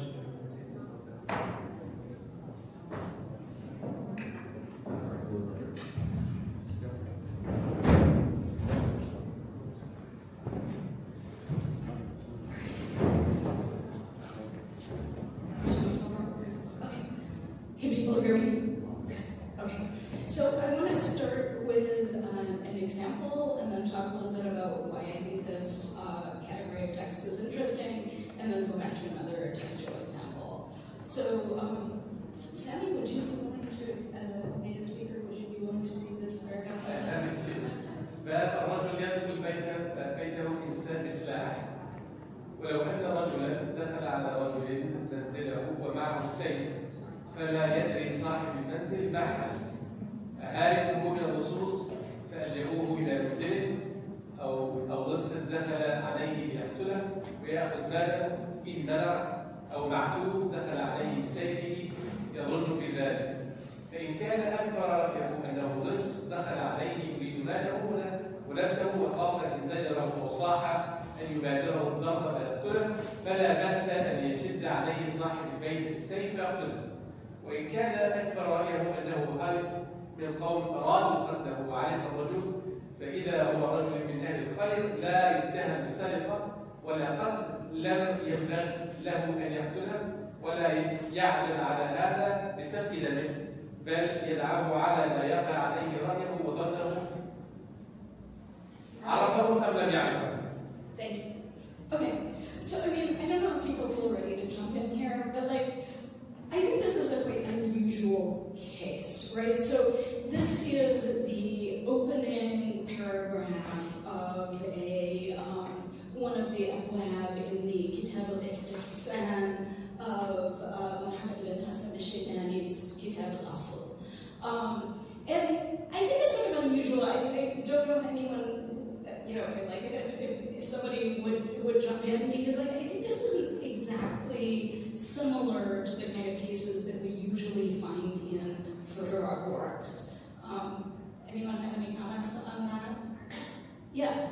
I think it's interesting how it's based on like a person's like suspicions rather than real evidence.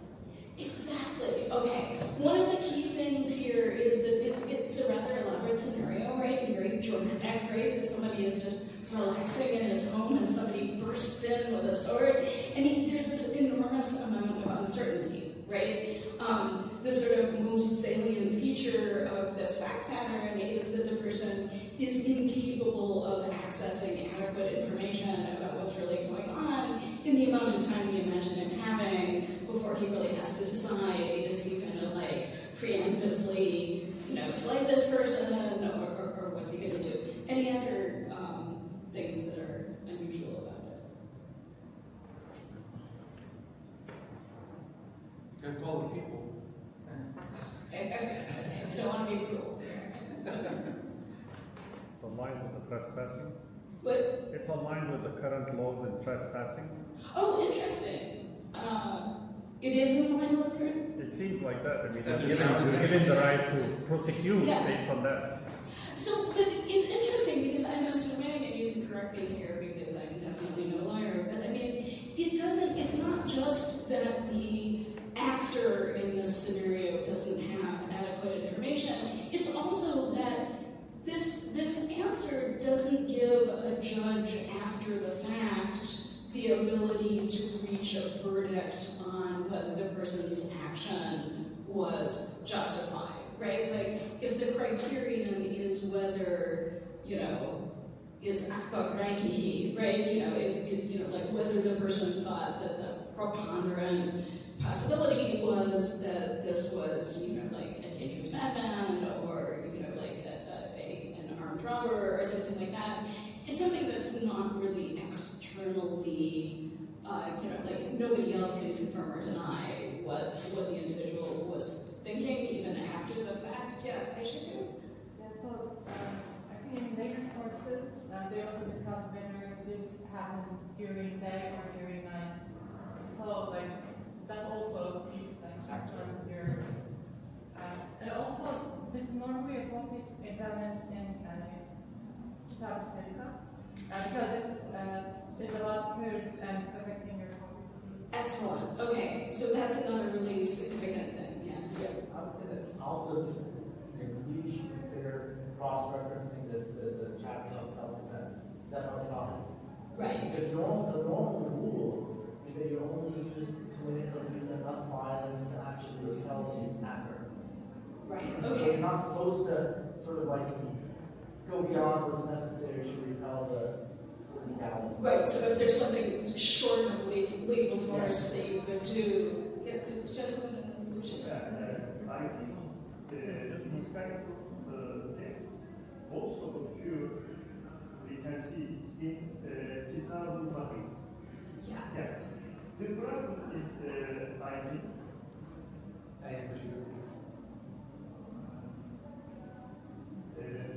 the problem is, I think, when it occurs in Kitab al-Wahi, is that there is a people accumulated for assault the Ali Divan, who the Muslim state adi group of people, Ayşe yardım edebilirsin bana. If they have a right to assault this group before they assault us. Yeah, yeah. I mean, Hanefi is, in Hanefi theory, we can adi state or adi group, just group, may assault them before they assault us. Okay, great. That's really great. And Reem, do you have? I would say the reasoning reminds me of cases of like cases of zina where a person may be accused of zina but they thought it was their spouse. So like the prosecution of legal reasoning, that prosecution would be very similar to this. Cool. Great. So like all of these things are extremely relevant. So I'd like to give a little bit more context here. So one thing that I think is interesting is the Kitab al-Istihsan is a distinctive feature of Hanafi fuqaha works. So you don't really find analogous chapters in legal works, legal compilations of other madhabs. And one of the reasons that this is so typical of Hanafi fuqaha works, in particular, may be precisely this model offered by Ash-Shaybani. The Kitab al-Istihsan in his Asl is a robust section. It's about 50 pages of the Point Cullen edition, so like it's a pretty chunky section. And that's clearly a really foundational work in the Hanafi tradition, and so that may be one of the factors that lead other Hanafi authors to include that as a topic section in their book. But at first blush, it seems a little surprising, right? Several of you brought up, sort of topical chapters where, for instance, this specific case might naturally fall, right? One's on sadaqah, things that having to do with things like house invasion or theft or like violent attacks, right? But the thing about this Kitab al-Istihsan as, sort of a characteristic section of a Hanafi fuqaha work is that it brings together really diverse fact patterns, cases that are from really, sort of seemingly disparate subject areas. So, there will be cases from ibadat, things like, scenarios where somebody is unable to achieve certainty about whether the wudu water that's available to him is pure or not. There could be cases of marriage and divorce, and here you're seeing criminal law, right? So this is sort of, this is a section of these compilations that, unlike most of the sections, is not united by some, sort of concrete thematic common denominator. And in that way, it really resembles the Kitab al-Ikrah, which is also a pretty typical, distinctively Hanafi kind of section of a fuqaha work. This is something that Mi'raj, the Kitab al-Ikrah, is something that Mi'raj Sayyid has talked about in his book. And as you go along, sort of over the centuries of the tradition, you see that the Kitab al-Istihsan sort of accumulates a large number of topics. So this is Shaybani.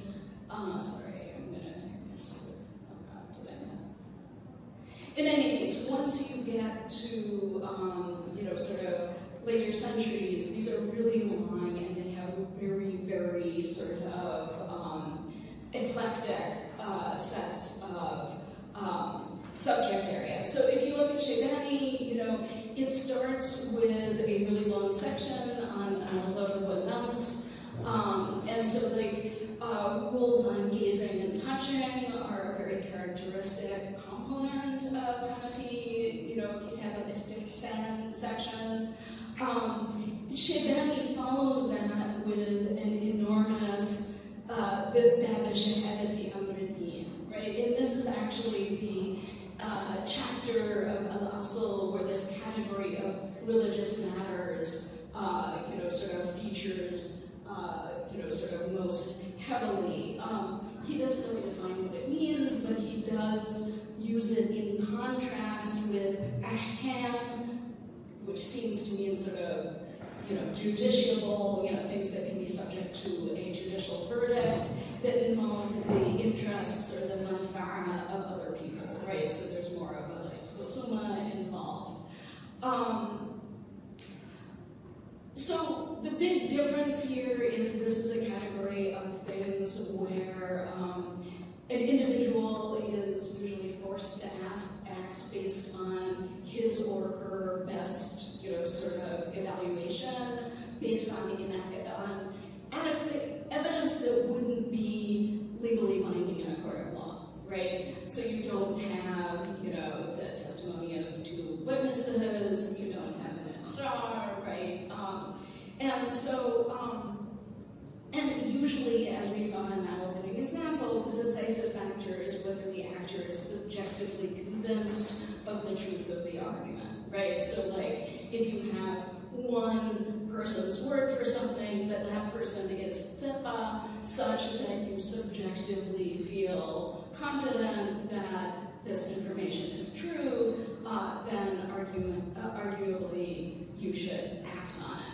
But interestingly, even though it sort of seems as if these umur diniya are really like just ritual matters or matters where there isn't sort of a substantive dispute involving the competing rights of two different parties, in fact, that's not completely true, right? So Shaybani goes on to discuss various cases that in fact do involve competing interests, right? He deals with matters of marriage, as we saw. He deals with matters that include like criminal offenses. So why do people think that these chapters came to be? Like what function do scholars think that these chapters were playing? And what do they think sort of was the uniting factor, sort of making them cohesive? Well, there's quite a bit of secondary literature, obviously, on the usuli concept of istihsan, but it's not at all obvious that it is the usuli concept of istihsan that is generating these chapters, right? So the one really substantive article that's looking at these chapters rather than the usuli concept of istihsan is Sato-Hori's Judicial Authority in Private Person and Hanafi Legal Thought. And he argues that as Shaybani is using it in this chapter, it means religious judgment made by laymen as to whether a matter at hand is licit, halal, or forbidden, haram, to him. It can be called istihsan in the sense that they may sometimes prefer acting in deviance from logical consequences under strict law. In this context, istihsan is meant to relax the severity with which the believer finds himself confronted under religious law. Yeah, Mohammed. I've never looked at this section, so curious whether Shaybani, in explicating these cases, introduces the issue of Diana versus Qur'an. No, he doesn't use that terminology. Yeah. But so I think that definitely what Hori is saying, explains a lot of the contents of these chapters, and it's in line with a strong sort of strand of interpretation of the nature of these chapters from within the tradition, right? So there are voices within the, like pre-modern Hanafi scholars who say more or less what Hori is saying. However, I'm not completely convinced. He sees it largely in terms of sort of facilitation or avoiding hardship. That is sometimes true, but if you read through Shaybani's chapter carefully, there are cases in which istihsan, in the sense that he's using this in the chapter, creates greater hardship for the person. In other words, in a case, for instance, where there's a couple that's married, and then one person comes and says, by the way, I saw you two being wet nursed by the same woman back in the day, right? Shaybani says says, legally, hukman, okay, they can maintain their marriage, because he basically says the marriage was created as a hukm, right? And therefore it can only be negated by virtue of evidence that would, sustain another hukm, right? Whereas as a matter of istihsan, in the sense that he's using it in the chapter, what matters is whether the person is subjectively convinced that this information is true. In other words, if it's a trustworthy person that you really think, yeah, it's plausible, that, I really think that's probably the case, right? He says that the person actually should separate from the wife, right? But that the wife should also, similarly, as a matter of pious precaution, she shouldn't take the sadaq back, right? Because nobody's sure, right? So that's a case where the strictly legal view would have allowed a possibly happy couple to stay together. But this category of, sort of using your best subjective judgment that, is sort of the central theme of this chapter, that actually leads to a stricter, sort of guideline for the individual's behavior. Let's see.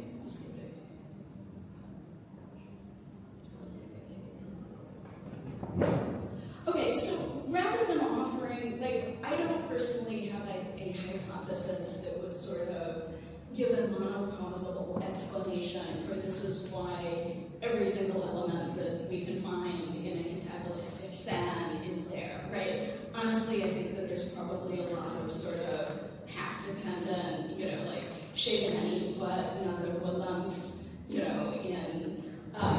without explaining why. He puts that at the beginning of his section. That becomes a very well-established, sort of precedent. And I don't necessarily think that there's some abstract, sort of generative rule that was leading each subsequent Hanafi author to do that. I think there's a certain amount of just, sort of tradition and precedent involved. But I do think that, it's really interesting to think of the Kitab al-Istihsan as a primary context for ethical reflection within the context of Hanafi Furu'a works. In other words, these are sections that are very much about ethical hard cases, where it's somehow necessary for sort of one ethical consideration to be balanced against another. So I'm trying to be really quick here, but here's an example of the Kitab al-Istihsan of al-Hassani, right? A word that we're all familiar with, right? And this is probably a case we're all familiar with, right? But the hypothetical is a person swallows another person's pearl and then dies, right? Presumably for other reasons, right? And the question is, what do you do? And the answer is, compensation is paid from the, from the estate of the deceased person who swallowed the pearl, rather than slitting open their, the belly of the dead person's corpse, because the hurma of a human being is greater than the sanctity of property, right? But then he goes on, right? He juxtaposes that in the case where a pregnant woman dies and a still moving child is in her belly. And the answer there is the dead woman's belly is slit open because, quote, we have been presented with two catastrophes and chosen the lesser of them. Slitting open the belly of the dead mother is a lesser harm than destroying the living child, right? And so here I think that this is really sort of a little lesson in thinking about, sort of ethical rules of thumb, right? The sanctity of the human person gets priority over the sanctity of property, but the sanctity of life gets priority over the sanctity of the body, right? And so you don't have to think that these individual cases are really probable, right? In order to find these useful lessons in sort of like Hanafi moral reasoning. I feel as if there was two questions. Well, first observation and second question. You know, this is very similar to the kinds of things that Ibn Islam does in the Quran. Absolutely. Right? So it's the animal salah and professor. So, you know, sometimes I'm puzzled why Hanafis don't seem to have a causal rules. So maybe this is why, because they do it in this way. Oh, I'm sorry, I just wasn't keeping in mind. The other question I had was that, is there a follow-up to this hypothetical? Because it seems the natural follow-up is, well, just wait till the body decays and then dig it out. Oh, with the pearl. Yes, because I think that's, like, Ibn Islam also talks about this case. Yeah. But he talks about Nabsh al-Qalb. Yeah. Right? And he says that's fine, because you can disinter the body to get a valuable jewel. Yeah. Because now the body is, by hypothesis, sort of. But the thing is, like, my hypothesis, and this is just like a way of thinking about it, not something that I think is like totally, it's true and other interpretations are wrong, but like, I think the point is he's not trying to, you know, like, if this were in, you know, like, the section on funerals and it was about Corpora and Nabsh and something, then maybe he would delve into that. But here, I think he's just sort of trying to walk you through some ethical guidelines. You know what I mean? As a rule of thumb, we're going to prioritize the integrity of the human body over property claims. But I think Ari is kind of. Well, if Mohammed has a second question. Oh. Wasn't that qualified by if the deceased estate can compensate the owner? Yeah, but then it's he says it's the Beit Mal if the estate doesn't cover it. So he never says that you cut open the body. Thank you. No, this is a really fascinating discussion because I'm thinking about how I feel like so much of my training do not think about these kinds of genres as casuistry, as a do not think about Islamic law as a casuistic tradition, because to do so would be to discount the relationship of furu' to like actual things that are occurring. And so here, though, it seems like, you know, when I'm thinking about this man entering the house with his sword and what he would do, it does not seem like a guideline to a qadi at all. It seems like you said, like you made this distinction about kind of the inner and the outer ways of thinking about the law. And so I'm wondering, do you think that these are perhaps here as sort of as kind of a catalyst to think about ethics? Because again, this is also, I think the people who say the same thing about Islamic law is not legal casuistry, we're not thinking about ethics. Yeah.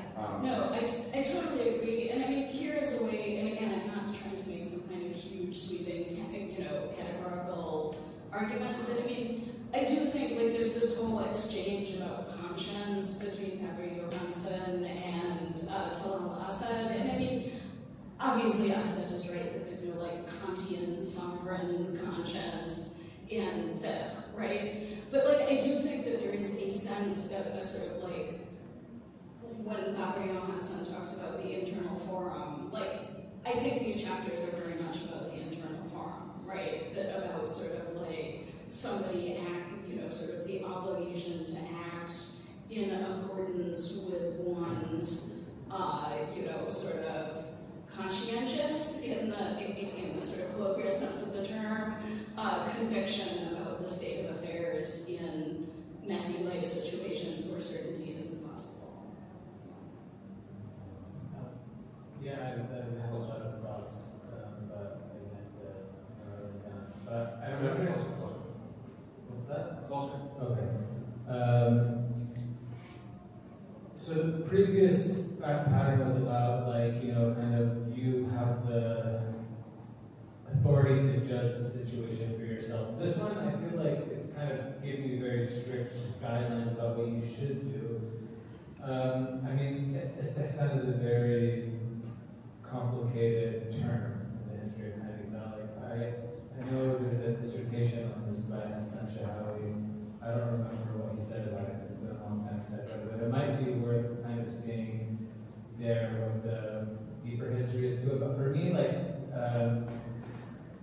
what seems to be the case is that sometimes it's just like where you stuff everything that didn't really belong in the other chapters of the book.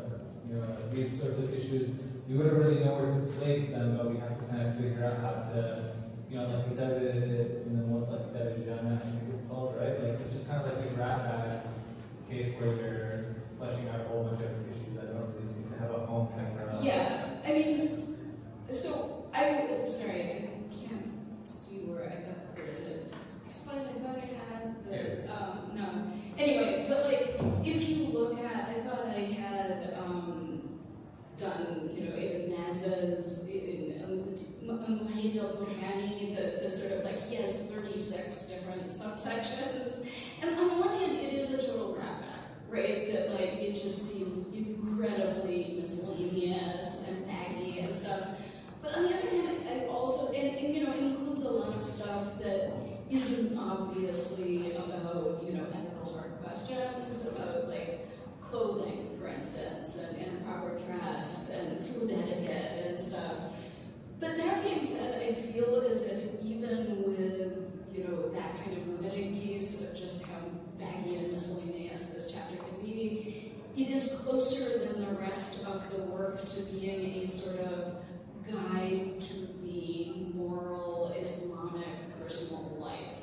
You know what I mean? Like, that there is a dimension of sort of like, you can take it as a sort of microcosm of like, you know, the ordinary person's mirror for princes. Like, this is the way to just sort of like be a good person in a pretty, you know, primarily on issues that just aren't political, you know? And so, like, again, I'm not saying that I think there's some golden rule that, like, you can figure out why a given case fits in and another one absolutely doesn't. I think there's a lot of, like, randomness going on here. But... Yeah, I mean, I would love to talk about this sort of how to distinguish between law and ethics probably afterwards, so that we don't take up too much time. But there is something special about the Hanafi discourses and how they kind of draw the line between law, like the form external and internal, right? Because they assign, you know, like Bobby Robinson's work where he talks about like the judge basically declares what the rule is, and it doesn't really matter what your conscience is. That is the law, you know, external and internal. Yeah. Right. So the Hanafis, the way that they sort of wrestle with this issue, to me seems like they always want to be able to not distinguish between the two. Yeah. You know? Okay, well, can we talk about it afterwards? Because, like, you're bringing up such, like, important, huge, like, you know, like, central issues. How are we doing? You're doing fine, but please. Okay, yeah. I just think, thank you. I think the first example that you have from Shadani's akin to something that exists with Shafi'i, so of course we're not going to want to exist in Islam, but Shafi'i has this notion of hadith, right? So you don't know what the qibla is, and you have to make a decision because the time's running out, and so you just choose a direction and say, I'm going to pray against it. Yeah. So it's this thing you have no Shafi'i to deal for at any time, but you got to make a decision. And in the first example, someone's in the house, you don't know what's going on, you gotta make it. So that's close to having. Whereas this example, I think what Olive also suggesting too, is almost the implicit element of the Maqasid Sharia and weighing, you know, Masalah and Mafasid that plays out in these two examples. But the first one, that sounds a lot like the Shafi'i thing. And Shafi'i never say it. But it sounds exactly like the Hanafi question. Like, okay, you have two vessels, you don't know which one's pure, which one's impure, but they both, you know, have any sense of them. You don't want them to pure. Hanafi, just take one and say this is mine, and you can do your religions with it. So, yeah, those are deeper situations where a decision has to be made. Yeah. And whatever the agent does, take it as, okay, that's fine. Whereas we've seen different, there's more happening in these situations. Yeah, I would agree. And like, it's both true that Tahari and, you know, like in the Hanafi books, sometimes they overlap a lot, and sometimes Tahawi is a separate chapter. It's also a chapter. Yeah, in Shaybani, I think it's the previous chapter, right? You see the commentary of Al-Saratsi on Istihsan. Yeah. Is in the introduction, is explaining why these matters brought together. So Yeah, and introduction. I've got to say I agree with Mehmet Boyankalan, sorry, the editor of the Asl, because Sarakhsi sort of says, okay, it makes sense that the chapter on Nazar is at the beginning of this because the basic rule is that a woman is entirely awra, and so this is about exceptional cases, so it really is istihsan, pretty much in the usuli sense. And I guess I sort of buy Kevin's argument that it's sort of hard to sustain that looking at the entirety of the chapter, but your point is well taken. Saratsi tries to define istihsan there. Yeah. He says, what is istihsan? Istihsan here is a kind of discretion, or istihsan is seeking for easiness. Yeah. And making a tarjih. Yeah. Preferences. So in these cases, it seems that tarjih is very much involved. So there are conflicting analogies, so each one will follow. Yeah. So that sort of, even in the first case, in the criminal one, it's very clear. You need to make up your mind immediately. Yes. And then you have to choose this or that one. This is the kind of ta'arif. So it seems that istihsan here is using sometimes complicated and sometimes immediate discretions. Thank you. Yeah.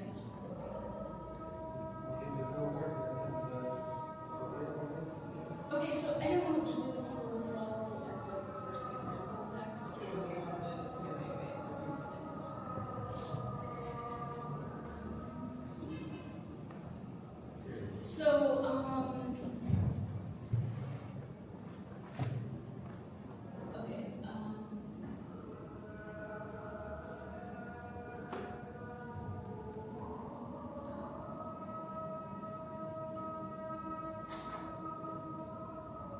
Okay, so would somebody willing to read, is that?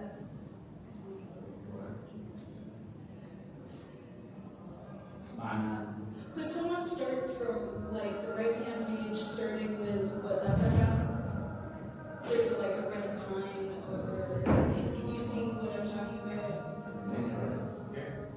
The right-hand one. With in the middle. No, the fourth line from the top, the middle line.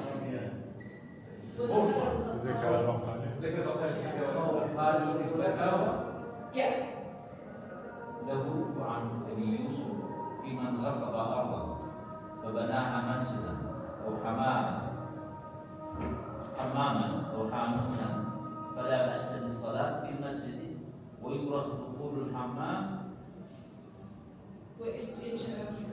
واستجابة الحانوت ولا بأس بدخوله لشراء المتاع. شر المتاع. قلت وفي المنتقى ولا أرى أن تقبل شهادته الذي يبيع في حوانيت غصب إذا علم أن ذلك غصب. وذكر أبو الليث رحمه الله في الفتاوى في الغصب وسئل أبو بكر عن المرور في الطريق المحدث قال إذا كان صاحب الملك هو الذي جعل ملكه طريقا جاز المرور فيه. قيل فإن لم يعرف ذلك قال يجوز ما لم يعرف. أن يعلم أنه غصب. وذكر أبو إياس في هذا الفتاوى في كتاب الوقت. وسئل أبو القاسم عن تراب سور المدينة قال لا يجوز أن يحمل. قيل فإن الهدم I think it's in Hadama. على إن انهدم إن انهدم شيء من السور ولا يحتاج إليه قال لا بأس به. قال لا بأس به. دخل ما لا يحتاج إليه. قيل له أفيصلي في مسجد اتخذ من تراب السور؟ قال لا. قلت فوجه التوفيق بين ذلك أن الذي ذكر أبو ليث هو المذهب وهو القياس الصحيح الذي يشهد له أصول، وما ذكره عن أبي يوسف رواية مكانه فكأنه لاح له معنى فاستحسنه. Okay, great. Thank you so much. So does anyone have any comment on that? Because that was like an example that it actually explicitly makes a connection with Istihsan and the Usuli sense. لاح له معنى فاستحسنه. So is this saying here that you could assume, is this istihsan here you can assume that the road was lawfully built and not an act of misappropriation by the property? I think so. So that's like tarafus. Well, it's not really tarafus, it's kind of a presumption, right? A presumption, sort of like the presumption that the possessor actually owns something. So you're allowed to buy something in the possession of another person without actually ascertaining that he has all the title. Because the law had defeated the advance of value. Yeah.